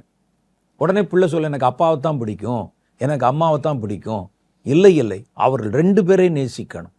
சில குடும்பத்தில் என்ன செய்வாங்கன்னா, தகப்பனுக்கு ஒருவனை பிடிக்கும், தாய்க்கு ஒருவனை பிடிக்கும். பிள்ளைகளை பங்கு வச்சுக்கிருவாங்க. நீங்கள் அப்படி பங்கு வைப்பது பிள்ளைகளுடைய மனசுல பற்றுச்சுன்னா அது பெரிய விளைவுகளை உண்டு பண்ணும் என்பதை ஞாபகத்திலே வைத்துக் கொள்ளுங்கள். அது பிள்ளைகளிடத்திலே நிரந்தர பகையை உண்டாக்கிவிடும். யாக்கோபு ஏசாவுக்கு பகை உண்டாக்க காரணமும் இதுவாய்த்தான் இருந்தது. பெற்றோர் பிள்ளைகளை பங்கு வைத்து கொண்டார்கள். யாக்கோபு தன்னுடைய அம்மா இருக்கிறாங்களே ரெபெக்காள், அவருடைய செல்லம், அவன் குணசாலியும் கூடாரவாசியும். ஏசா ஈசாக்கினுடைய செல்லம். 2 பேரும் பிரிச்சு வச்சுக்கிட்டாங்க. பாருங்க, வசனம் சொல்லுது, ஆதியாகம புஸ்தகம் 25வது அதிகாரம் 27, 28 ஆகிய வசனங்கள். இந்த பிள்ளைகள் பெரியவர்கள் ஆன போது ஏசா வேட்டையிலே வல்லவனும் வன சஞ்சாரியுமாயிருந்தான். யாக்கோபு குணசாலியும் கூடாரவாசியுமாக இருந்தான். ஏசா வேட்டையாடி கொண்டு வருகிறது ஈசாக்கின் வாய்க்கு ருசியாயிருந்ததினாலே ஏசாவின் மேல் பட்சமாயிருந்தான். ரெபக்காளோ யாக்கோபின் மேல் பட்சமாயிருந்தாள். எங்க தப்பு வருது பார்த்தீங்களா? ஒருவன் தகப்பனுக்கு பிரியமானவன், ஒருவன் தன் தாய்க்கு பிரியமானவன். 2 பேரும் பிரிச்சுட்டாங்க. 2 பேரும் ஈக்குவலா 2 பேரை நேசித்திருந்தா அவர்கள் 2 பேர் 2 சந்ததிக்கு நடுவில் இன்றளவும் நீடித்து வருகிற பகை உண்டாகி இருக்க வாய்ப்பில்லை. ஏசாவை ஈசாக்கு பட்சமாய் நேசித்தான். ரெபெக்காள் யாக்கோபை நேசித்தாள். வசனம் போட்டிருக்கு, ஆதியாகமம் 25வது அதிகாரம் 27, 28. ஏசா வேட்டையாடி கொண்டு வருகிறது ஈசாக்கின் வாய்க்கு ருசியாய் இருந்ததுனால ஏசாவின் மேல் பட்சமாயிருந்தான். ரெபெக்காளோ யாக்கோபின் மேல் பட்சமாயிருந்தாள். யாக்கோபு மாத்திரம் ஆசீர்வதிக்க வேண்டும். அது ஏதோ சும்மா ஒரு விளையாட்டுக்கு வர்றதில்ல, உண்மையிலே சீரியஸா இருந்தாங்க அவங்க. ரெபெக்காள் தன் மனதிலே தான் நேசிக்கிற யாக்கோபுக்கு தான் தன் தகப்பனுடைய முழு சொத்தும் வர வேண்டும் என்று தீவிரமாய் நினைச்சாங்க. ஏசாவுக்கு போயிடக்கூடாது. ஏன்னா ஏசா போய் அவர் திருமணம் செய்து கொண்டு வந்திருந்த மருமக்கள் ரெபெக்காளுடைய மனசை வேதனைப்படுத்தினாங்க. அதனால நம்ம சொத்துல ஒரு பைசா கூட ஏசாவுக்கு போயிடக்கூடாதுன்னு சொல்லி தந்திரமாய் யாக்கோபுக்கு கற்பித்து தன் தகப்பனுக்கு பிடித்த மாதிரி தன்னுடைய மந்தையில் இருக்கிற ஆட்டுக்குட்டியினுடைய இறைச்சியை சமைச்சு கொடுத்து முழு ஆசீர்வாதமும் தன் பையனுக்கு வரணும் அப்படிங்கிற மாதிரி தந்திரம் பண்ணிட்டாங்க. அதனால பாருங்க, ஏசாவுக்கும் யாக்கோபுக்கும் ஜென்ம பகை உண்டாயிற்று. ஏசா வந்து கேட்கிறான், ஏசா வந்து, தகப்பனே, ஒரு ஆசீர்வாதத்தை கூடவா எனக்கு மிச்சமாய் வைக்கவில்லை? என்கிட்ட இருந்த எல்லாத்தையும் நான் யாக்கோபுக்கு கொடுத்துட்டேன். பாருங்களேன், ஆதியாகம புஸ்தகம் 27வது அதிகாரம் 35, 37. அதற்கு அவன், உன் சகோதரன் தந்திரமாய் வந்து உன்னுடைய ஆசீர்வாதத்தை பெற்றுக்கொண்டான் என்றான். யாரு? ஈசாக்கு. அப்பொழுது அவன் பேர் யாக்கோபு எனப்படுவது சரியல்லவா? இதோட 2 தடவை என்னை மோசம் போக்கினான், என் சேஷ்ட புத்திரபாகத்தை எடுத்துக்கொண்டான், இதோ இப்பொழுது என் ஆசீர்வாதத்தை வாங்கி கொண்டான் என்று சொல்லி நீர் எனக்கு ஒரு ஆசீர்வாதத்தையாவது விட்டு வைக்கவில்லையா என்று கேட்டான். ஈசாக்கு ஏசாவுக்கு பிரதியுத்தரமாக, இதோ நான் அவனை உனக்கு முன்பாக எஜமானாக வைத்தேன். அவன் சகோதரர் எல்லாரிலும் அவனுக்கு ஊழியக்காரராக கொடுத்து அவனை தானியத்தினாலும் திராட்சரசத்தினாலும் ஆதரித்தேன். எல்லாத்தையும் எழுதி வச்சுட்டேன். இப்பொழுதும் என் மகனே, நான் உனக்கு என்ன செய்வேன் என்றான். அப்போ கோபம் வருமா வராதா ஏசாவுக்கு? எல்லாத்தையும் கொடுத்துட்டு போய் கேட்குறாரு, ஒன்று கூடவா இல்லை உங்கள் கையிலன்னு? எல்லாத்தையும் அவனுக்கு கையில் கொடுத்துட்டேனே, வேலைக்காரர்கள் எல்லாத்தையும் கொடுத்துட்டேனே, உனக்கு நான் என்ன செய்வேன்? இப்போ ஏசா கோவப்பட்ட நியாயம் தானே? இது யாருடைய தவறு நினைக்கிறீங்க நீங்கள்? பிள்ளைகளை பங்கு வைத்தார்கள். பிள்ளைகளை தான் நேசிக்கிற பிள்ளை தான் அதில் ஒரு வின்னராக வரணும், ஜெயிக்கணும், எல்லாத்தையும் பெறணும். ஒரு தாயே நினைத்தாள். அந்த பகை இன்னைக்கு வரைக்கும் 2 பேருக்குள்ளும் முட்டிக்கொண்டு வருகிறதை பார்க்கிறோம். அதுக்கு நம்ம வேற பல காரணங்கள் சொல்லலாம். கர்ப்பத்தில் இருந்த போதே வந்துச்சு, அந்த எல்லாம் ரைட்டு தான். ஆனால் நேச்சராக நடந்த காரியம் என்ன பாருங்களேன். இது ஒரு பெரிய தப்பிதம். பிள்ளைகளுக்கு அதே மாதிரி நல்ல காரியங்களை சொல்லிக் கொடுங்கள். பிள்ளைகளை பங்கு வைக்காதீங்க. பிள்ளைகளுக்கு நல்ல காரியத்தை சொல்லிக் கொடுங்கள். பிள்ளைகளுக்கு நீங்கள் அப்படியே ஒரு உலக மயக்கத்திலும் உலகத்தின் செழிப்பிலும் கவனம் செலுத்தும்படிக்கு வளர்த்தீங்க, அவ்வளவுதான். உங்கள் பிள்ளை உங்களுக்கு சொந்தம் இல்லை. லோத்துவின் குடும்பத்தில் அப்படித்தான் நடந்தது. லோத்துக்கு நடந்தது உங்களுக்கு தெரியும். லோத்து ஆபிரகாமை விட்டு பிரிந்து போய் சோதோம் கொமோரா பட்டணங்களில் குடியிருந்தார். அங்கே பாருங்க, அவருடைய மனசு முழுசுமே பொருள் மேலே தான் ஆசை. அவருக்கு தன் கண்களை ஏறெடுத்து பார்த்து சோதோம் கொமோரா என்ற பட்டணம் செழிப்பாக இருக்கிறதை பார்த்து அங்கே போய் குடியிருந்தவர். அவருக்கு செழிப்பின் மேலே தான் ஆசை. அதனால ஆபிரகாமை விட்டு பிரிந்து போனார். அவர் நினைத்து கொண்டார், கர்த்தர் என்னையும் ஆசீர்வதிக்கிறாருன்னு. ஆனால் உண்மை என்ன தெரியுமா? ஆசீர்வதிக்கப்பட்டவனோட இருந்ததுனால தான் கர்த்தர் லோத்துவை ஆசீர்வதித்தார். ஆபிரகாமுடைய ஆசீர்வாதம் அவனோட லோத்து இருந்ததுனால தான் லோத்துவை கர்த்தர் ஆசீர்வதித்தார். இவர் நினைச்சிட்டார், ஆபிரகாமை போலவே கர்த்தர் என்னை ஆசீர்வதிக்கிறார் நினைச்சிட்டு இவர் தனியாக பிரிஞ்சு போய் குடியிருந்தார். அவருக்கு நினைப்பு முழுசும் இந்த செழிப்பின் மேலே தான். இங்கே எப்படியாவது, ஏன்னா தன்னை சுற்றிலும் இருக்கிற ஜனங்கள் எவ்வளவு கொடுமையானவர்கள் என்று இன்னைக்கு நேத்தல்ல, அவர் போய் குடியிருந்தப்பவே தெரிஞ்சிருக்கும் அவருக்கு. கொலை, திருட்டு, விபச்சாரம், பாவம். ஆனாலும் அங்கே நீடித்திருந்தார், அங்கேயே உள்ளே இருந்தார். அவர் முதல்ல தெரிஞ்ச உடனே இவ்வளவு செழிப்பா இருக்குதே, இந்த ஊரில் இவ்வளோ ஆபத்து இருக்குதுன்னு சொன்னோடனே அந்த ஊரை விட்டு வந்திருக்க வேண்டாமா? அவர் வரலை. அவருக்கு தெரியாமல் இருக்குமா? சுற்றிலும் நடக்கிறது, அந்த ஊர் கொடியவர்களால் நிறைந்திருக்கிறது. வெளியே பார்த்தா செழிப்பு இருக்குது, உள்ள பார்த்தா சர்ப்பம் இருக்குது. அவர்கள் முறையற்ற வாழ்க்கை வாழ்ந்து கொண்டிருக்கிறாங்க, கொடுமையுள்ளவர்களாக இருக்கிறாங்க. ராத்திரெல்லாம் சுற்றி கொண்டிருப்பாங்க, குடிக்கிறது, வெறிக்கிறது, பாவம் பண்ணுவது, எல்லா பாவத்திலும் இருப்பாங்க. அது லோத்துவுக்கு அந்த சம்பவம் நடக்கும்போது தான் தெரியுமா? அதுக்கு முன்னால் தெரியாதா? தெரியும். இருந்தாலும் அவருக்கு அங்கே தான் லாபம் கிடைக்குது, அதான் செழிப்பான ஊர். அதனால எப்படியும் அட்ஜஸ்ட் பண்ணி உள்ளே வாழ்ந்து கொண்டிருந்தார். அவருக்கு 2 பெண் பிள்ளைகள். பாருங்கள், அந்த நாள் வந்தபோது கர்த்தர் சோதோம் கொமோராவின் மேலே கர்த்தர் தம்முடைய நியாய தீர்ப்பை செலுத்தினார். அது வந்தபோது கர்த்தர் சொல்றார், லோத்து நீதிமானா இருந்ததுனால நீ இந்த இடத்தை விட்டு ஓடிப்போ, எதையும் எடுக்க முடியாது, நேரம் இல்லை. எந்த சொத்தை அவர் பெரிதாக நினைத்தாரோ எல்லாவற்றையும் விட்டு ஜீவன் தப்ப ஓடிப்போ என்றார். ஓடி போகும்போது பின்னால மாத்திரம் திரும்பி பார்க்காத என்றார். ஓடுனா கட்டின துணியோட 2 பெண் பிள்ளைகளை, வாலிப வயதில் இருக்கிற பெண் பிள்ளைகளை பிடித்து கொண்டு மனைவி பின்தொடர ஊரை விட்டு ஓடுறாங்க. வானத்திலிருந்து நெருப்பு இறங்குகிறது. அவன் சேர்த்து வைத்த சொத்து, ஆடு மாடுகள், வேலையாட்கள் எல்லாம் நெருப்புல எரியுது. கட்டின துணியோட ஓடுறாங்க. எப்படி இருக்கும் பாருங்க. அவருடைய அந்த செழிப்பின் மேல் இருந்த அந்த ஆசை, பண ஆசை அந்த குடும்பத்துக்குள்ளேயே மொத்தமாக இருந்தது. அந்த அம்மாள் பின்னிட்டு திரும்பி பார்த்தா, ஐயோ நம்ம சேர்த்தது பாழா போகுதேன்னு திரும்பி பார்த்தாள். திரும்பி பார்த்து உப்பு தூணாய் மாறினாள். பிள்ளைகளை அப்படியே திரும்பி பார்க்க விடாதபடிக்கு அரவணைத்து கொண்டவர் அந்த இடத்தை விட்டு ஓடி வருகிறதை பார்க்கிறோம். ஓடி வந்து அவங்க போய் வெளியே ஒரு இடத்துல ஒரு மலை குகையில் தங்கி இருக்கிறாங்க. அந்த பெண் பிள்ளைகள் பாருங்களேன், அவர்களும் இந்த உலக காரியங்கள் மேலே தான் அவங்களுக்கு கவனம். உலக காரியங்கள் மேலே தன் தகப்பனை போலவே, அவருடைய தாயை போலவே அவங்க 2 பேரும் பார்த்தாங்க. அப்போ நம்ம எல்லாரும் இப்போ அனாதையாக வந்து நிற்கிறோம். நமக்கு ஒரு சந்ததி இல்லை. இந்த பூமியை ஆள்வதற்கும் நமக்கு ஒரு கொடுப்பினையாக ஒரு சந்ததி வேணும். அது இருந்தால்தான் நம்ம செழிக்க முடியும் என்று நினைத்து அவர்கள் மதுபானத்தை ஊற்றி கொடுத்து தன் தகப்பனோடே அவர்கள் சம்யோகம் பண்ணி பிள்ளைகளை பெற்றுக்கொண்டார்கள். எவ்வளோ பெரிய பாவம் பார்த்தீங்களா? அது அவங்களுக்கு பாவம்னே தெரியல. சந்ததி வேண்டும் என்று நினைத்தார்கள். அது நீதி உள்ள சந்ததியாக இருக்கணும்னு நினைக்கல. பிள்ளை பிறக்கணும், சந்ததி வரணும், அவ்வளவுதான். அது தேவனுக்கு விரோதமாய், தூரமானதாய், சபிக்கப்பட்டதாய், கரைப்பட்டதாய் அதை பற்றி கவலை இல்லை. இந்த செழிப்பை தேடுறவன் எல்லாமே இப்படித்தான் இருப்பான். அதில் எவ்வளோ சாபம் இருக்கு, எவ்வளோ பாவம் இருக்கு யோசிக்க மாட்டாங்க. அவர்கள் இந்த பாவத்தை செய்தார்கள். அதனால் அவர்களுக்கு 2 சந்ததி பிள்ளைகள் பிறந்தாங்க. கர்த்தருடைய சாபம் அவர்கள் மேல் இருந்தது. ஒரு சந்ததிக்கு பேரு மோவாபியன் என்று பெயர், இன்னொரு சந்ததிக்கு பேரு அம்மோனியர்கள் என்று பெயர்.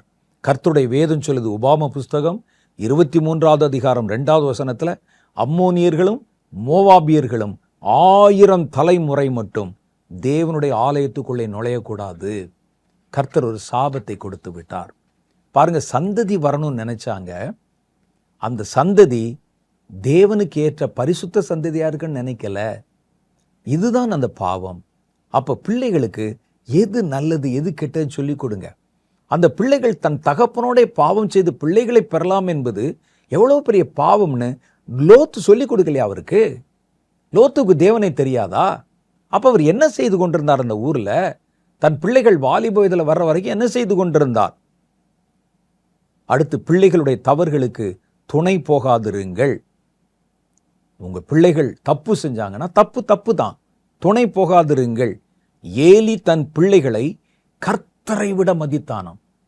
ஏலி உங்களுக்கு தெரியுமில்ல, சாமுவேல் காலத்தில் வருகிறது. ஏலி தன் பிள்ளைகளை கர்த்தரை விட மதித்தான்.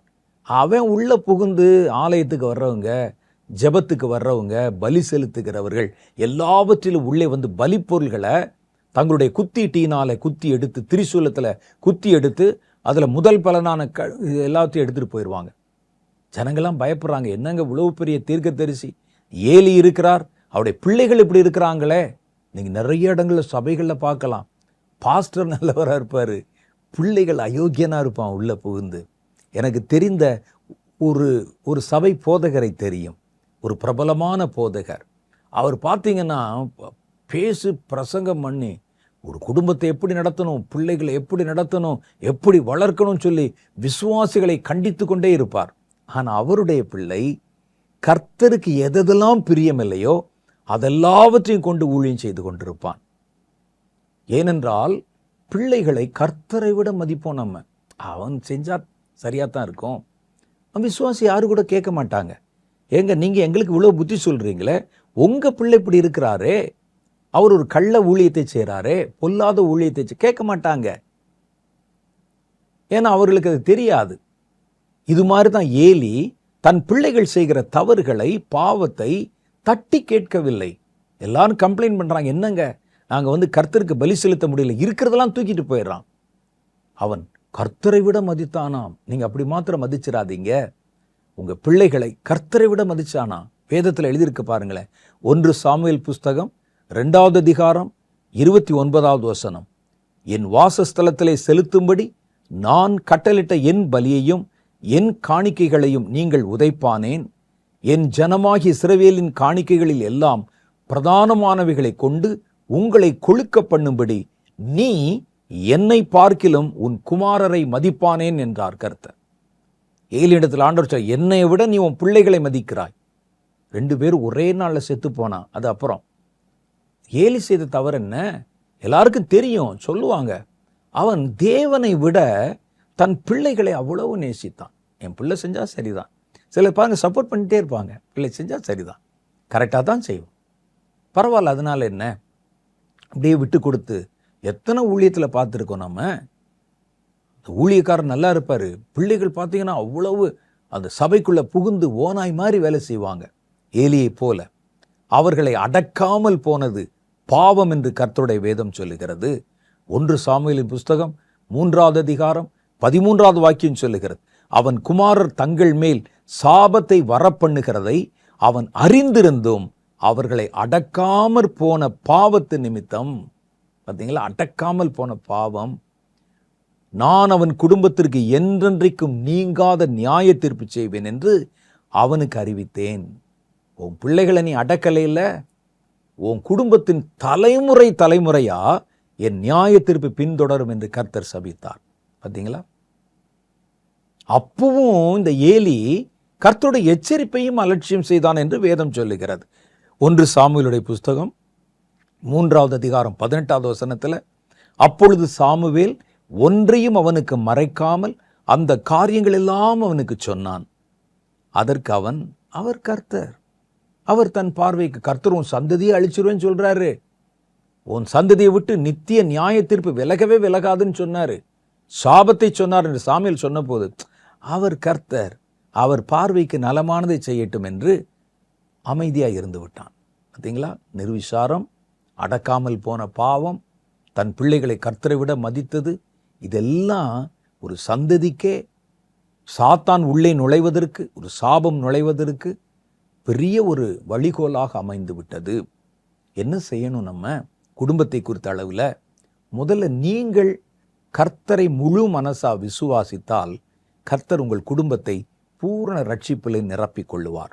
அப்போஸ்தலருடைய புஸ்தகம் 16:31 சொல்லுகிறது, கர்த்தராகிய இயேசுவை நீ விசுவாசி, அப்பொழுது நீயும் உன் வீட்டாரையும் ரட்சிக்கப்படுவீர்கள் என்றார். 2வது காரியம், உங்கள் பிள்ளைகளுக்கு வேதத்தையும், சின்ன வயசுலேருந்தே வேதத்தையும் தேவனையும் குறித்து சொல்லிக் கொடுங்கள். கர்த்தருடைய வேதம் அப்படி சொல்லுகிறது. உபாகமம் 6வது அதிகாரம் 7வது வசனத்தில் வாசிக்கிறோம், நீ அவைகளை, கர்த்தருடைய வேதத்தை உன் பிள்ளைகளுக்கு கருத்தாய் போதித்து, நீ உன் வீட்டில் உட்கார்ந்திருக்கிற போதும், வழியில் நடக்கிற போதும், படுத்து கொள்ளுகிற போதும், எழுந்திருக்கிற போதும் அவைகளை குறித்து அவர்களுடனே பேசி. பிள்ளைகள்கிட்ட பேசுங்க. கர்த்தருடைய வசனத்தை உட்கார வச்சு குடும்ப ஜெபம் பண்ணுங்க. வசனத்தை வாசித்து அவர்களுக்கு சொல்லிக் கொடுங்கள். தேவனை பற்றி சொல்லிக் கொடுங்க. தேவனுடைய குணாதிசயங்களை சொல்லிக் கொடுங்க. அது உபாகமத்தில் 6வது அதிகாரத்தில் ஒரு கட்டளையாகவே சொல்லப்பட்டிருக்கிறது. ஒரு பஸ்கா பண்டிகை அனுசரிக்கும் போது கூட பாருங்களேன், கர்த்தர் சொல்றாரு, பஸ்கா பண்டிகை அனுசரிக்கும் போது உங்கள் பிள்ளைகள் எழும்பி ஏன் நம்ம அனுசரிக்கிறோன்னு கேள்வி கேட்கணும். கேட்கும்போது கர்த்தர் நம்ம இன்னென்ன விதமாய் நடத்தி வந்தார் என்பதை அவர்களுக்கு நினைப்பூட்டி கொண்டே இருங்கள் என்று கர்த்தர் அதை ஒரு கட்டளையாகவே அவர்களுக்கு கற்றுக் கொடுத்தார். இவைகளெல்லாம் செய்து உங்களுடைய எல்லைகளையும், உங்கள் பிள்ளைகளையும், குடும்பத்தையும் நீங்கள் திட்டமாய் விசாரிக்க வேண்டும் என்று கர்த்தர் விரும்புகிறார். நீங்க அதை விட்டுட்டீங்க, அலட்சியமா இருந்துட்டீங்க, நம்முடைய குடும்பத்திலிருந்து சாத்தானுக்கு பணிவிடை செய்கிற, சாத்தான் தேர்வு செய்கிற ஒரு சந்ததி புறப்பட நாம் காரணமாய் அமைந்து விடுவோம். ஆகவே கர்த்தர் இன்றைக்கு நமக்கு சொல்லுகிற வார்த்தை, ஒருவன் தன் சொந்த ஜனத்தையும் விசேஷமாய் தன் வீட்டாரையும் விசாரியாமல் போனால் அவன் விசுவாசத்தை மறுதலித்தவனும் அவிசுவாசியிலும் கெட்டவனுமாயிருப்பான் என்று கர்த்தருடைய வேதம் சொல்லுகிறது. ஒரு சின்ன ஜெபம் பண்ணலாமா? கடைசி காலத்தில் குடும்பங்களுக்கு வருகிற ஆபத்து, சாத்தான் பொல்லாத சந்ததியை நம்முடைய குடும்பங்களிலே தேடுகிறான். அதற்கு இடம் கொடுத்து விடாதபடி நாம் குடும்பத்தை கண்காணிக்கவும், குடும்பத்தை விசாரிக்கவும், குடும்பத்தை நடத்தவும் விசேஷித்த ஞானத்தை கர்த்தர் கொடுக்கணும். நம்முடைய குடும்பங்களை சூழ கர்த்தர் அக்கினி மதிலாக இருந்து வேலியடைத்து பராமரிக்க வேண்டும். கர்த்தருடைய கரத்திலே குடும்பத்தை ஒப்பு கொடுங்க. நீங்கள் ஒவ்வொரு நிகழ்ச்சியிலும், சபையிலும், ஆராதனையிலும் கலந்து போகும்போது பிள்ளைகளை விட்டுட்டு போகாதீங்க. நீங்கள் விட்டுட்டு போகிற பிள்ளைகளை சாத்தான் பிடித்து கொள்வதற்கு வாய்ப்பு இருக்கிறது. பிள்ளைகளை கர்த்தரை குறித்து அறிகிற அறிவிலும் ஞானத்திலும் போதித்து தேவனை குறித்த பயத்தோடு அவர்களை கர்த்தருக்குள்ளே கனி கொடுக்கிற விருட்சங்களைப் போல வளர்க்கிற ஒரு பெரிய பொறுப்பை கர்த்தர் தந்திருக்கிறார். ஜெபிப்போமா? உங்கள் பிள்ளைகள் மேலே கையை வைங்க, உங்கள் சந்ததியின் மேலே கையை வைங்க. ஒருவேளை கர்ப்பஸ்திரீகள் இருந்தால் உங்களுடைய கர்ப்பத்தின் மேலே, வயிற்றின் மேலே கையை வைங்க. உங்கள் சந்ததி, உங்கள் வீட்டில் இருக்கிற பிள்ளைகள், உங்கள் குடும்பத்தில் ஒருவர் கூட சாத்தானுடைய கைக்குள்ளே போயிடக்கூடாது. உங்கள் சந்ததி கர்த்தருக்கென்று வைராக்கியம் உள்ளதா, கர்த்தருடைய காரியங்களை நிறைவேற்றுகிறதா இருக்கணும். இயேசுவின் நாமத்தினாலே இந்த குடும்பங்களை நான் ஆசீர்வதிக்கிறேன் ஆண்டவரே. அவர்கள் குடும்பத்தை விசாரிக்கவும், குடும்பத்தை கண்காணிக்கவும், சாத்தானுடைய தந்திரங்களுக்கும் சாத்தானுடைய கண்ணிகளுக்கும் ஆண்டவரை பிள்ளைகளை விட்டு கொடுத்து விடாதபடிக்கும் அவர்களை கர்த்தராகிய தேவன் தம்முடைய புதிய ஆவியினாலே நிரப்பியறலும், குடும்பத்தை விசாரிக்கவும், குடும்பத்தை பராமரிக்கவும், கர்த்தருக்குள்ளே வழிநடத்தவும் ஏற்ற ஞானத்தை நீர் தந்தருளும். இந்த குடும்பம் தேவனால் முத்திரையிடப்படட்டும். தேவனுடைய ஆவியானவர் அசைவாடட்டும். அது முத்திரையிடப்பட்ட கிணற்றைப் போல, மறைவிக்கப்பட்ட நீரூற்றைப் போல, கர்த்தர் உலாவுகிற ஏதேன் தோட்டத்தைப் போல இயேசுவின் நாமத்தினாலே மாற்றப்படட்டும். இந்த குடும்பங்களை நீர் நேசியும் ஆண்டவரே. அவைகளை நடத்தத்தக்கதான ஞானத்தை தாரும். பிள்ளைகள் உலகத்திலே செழித்திருக்க வேண்டும் என்று நினைத்து ஆண்டவரை கர்த்தருடைய கரத்திலிருந்து அவர்களை பிரித்து விடாதபடி எங்களுக்கு ஏற்ற ஞானத்தையும் ஏற்ற பலனையும் கொடுத்து கர்த்தர் ஆசீர்வதியும். இந்த வார்த்தைகளை கேட்கிற ஒவ்வொரு குடும்பத்தின் மேலும் அவர்களை பாதுகாக்கிற மேகம் இறங்கட்டும். அவர்களை சூழ அக்கினி மெதிலாய் கர்த்தருடைய ஆவியானவர் இறங்கட்டும். யோபுவின் குடும்பத்தை சுற்றிலும் வேலி அடைத்தீரே, அந்த வேலியை நீர் அடைத்தருளும். சர்ப்பம் எந்த விதத்திலும் இந்த குடும்பங்களுக்குள் நுழைந்து விடாதபடி இயேசுவின் நாமத்தினாலே ஒரு பாதுகாப்பு வளையத்தை ஏற்படுத்துகிறேன். என் ஜெபத்தை கேளும். உம்முடைய பிள்ளைகளை ஆசீர்வதியும். கர்த்தருடைய வருகை பரியந்தம் இந்த குடும்பத்திலும் இவருடைய சந்ததியிலும் ஒருவரும் விட்டு போகாமல், கெட்டு போகாமல் கர்த்தர் பராமரித்துக் கொள்ளும். இயேசுவின் நாமத்திலே என் ஜெபத்தை ஏற்றுக்கொள்ளும் எங்கள் பிதாவே, ஆமென். கர்த்தர் நம்முடைய ஜெபத்தை கேட்டிருக்கிறார். இன்னும் நிறைய காரியம் குடும்பத்தை பற்றி இருக்கு. வேதத்தை நீங்க படிச்சு பார்த்தா குடும்பத்தை எப்படி நடத்தணும், பல செய்திகளை கர்த்தர் சொல்லி இருக்கிறார்.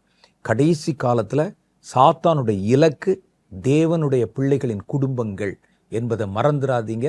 குடும்பத்தை விசாரிக்கவும், குடும்பத்தை பராமரிக்கவும், கண்காணிக்கவும் ஜாக்கிரதையா இருங்க. கர்த்தர் சீக்கிரம் வருகிறார். உங்கள் குடும்பங்களுக்கு ஏன்ற நற்பலன்கள் அவரோட கூட வருகிறது. ஆமென்.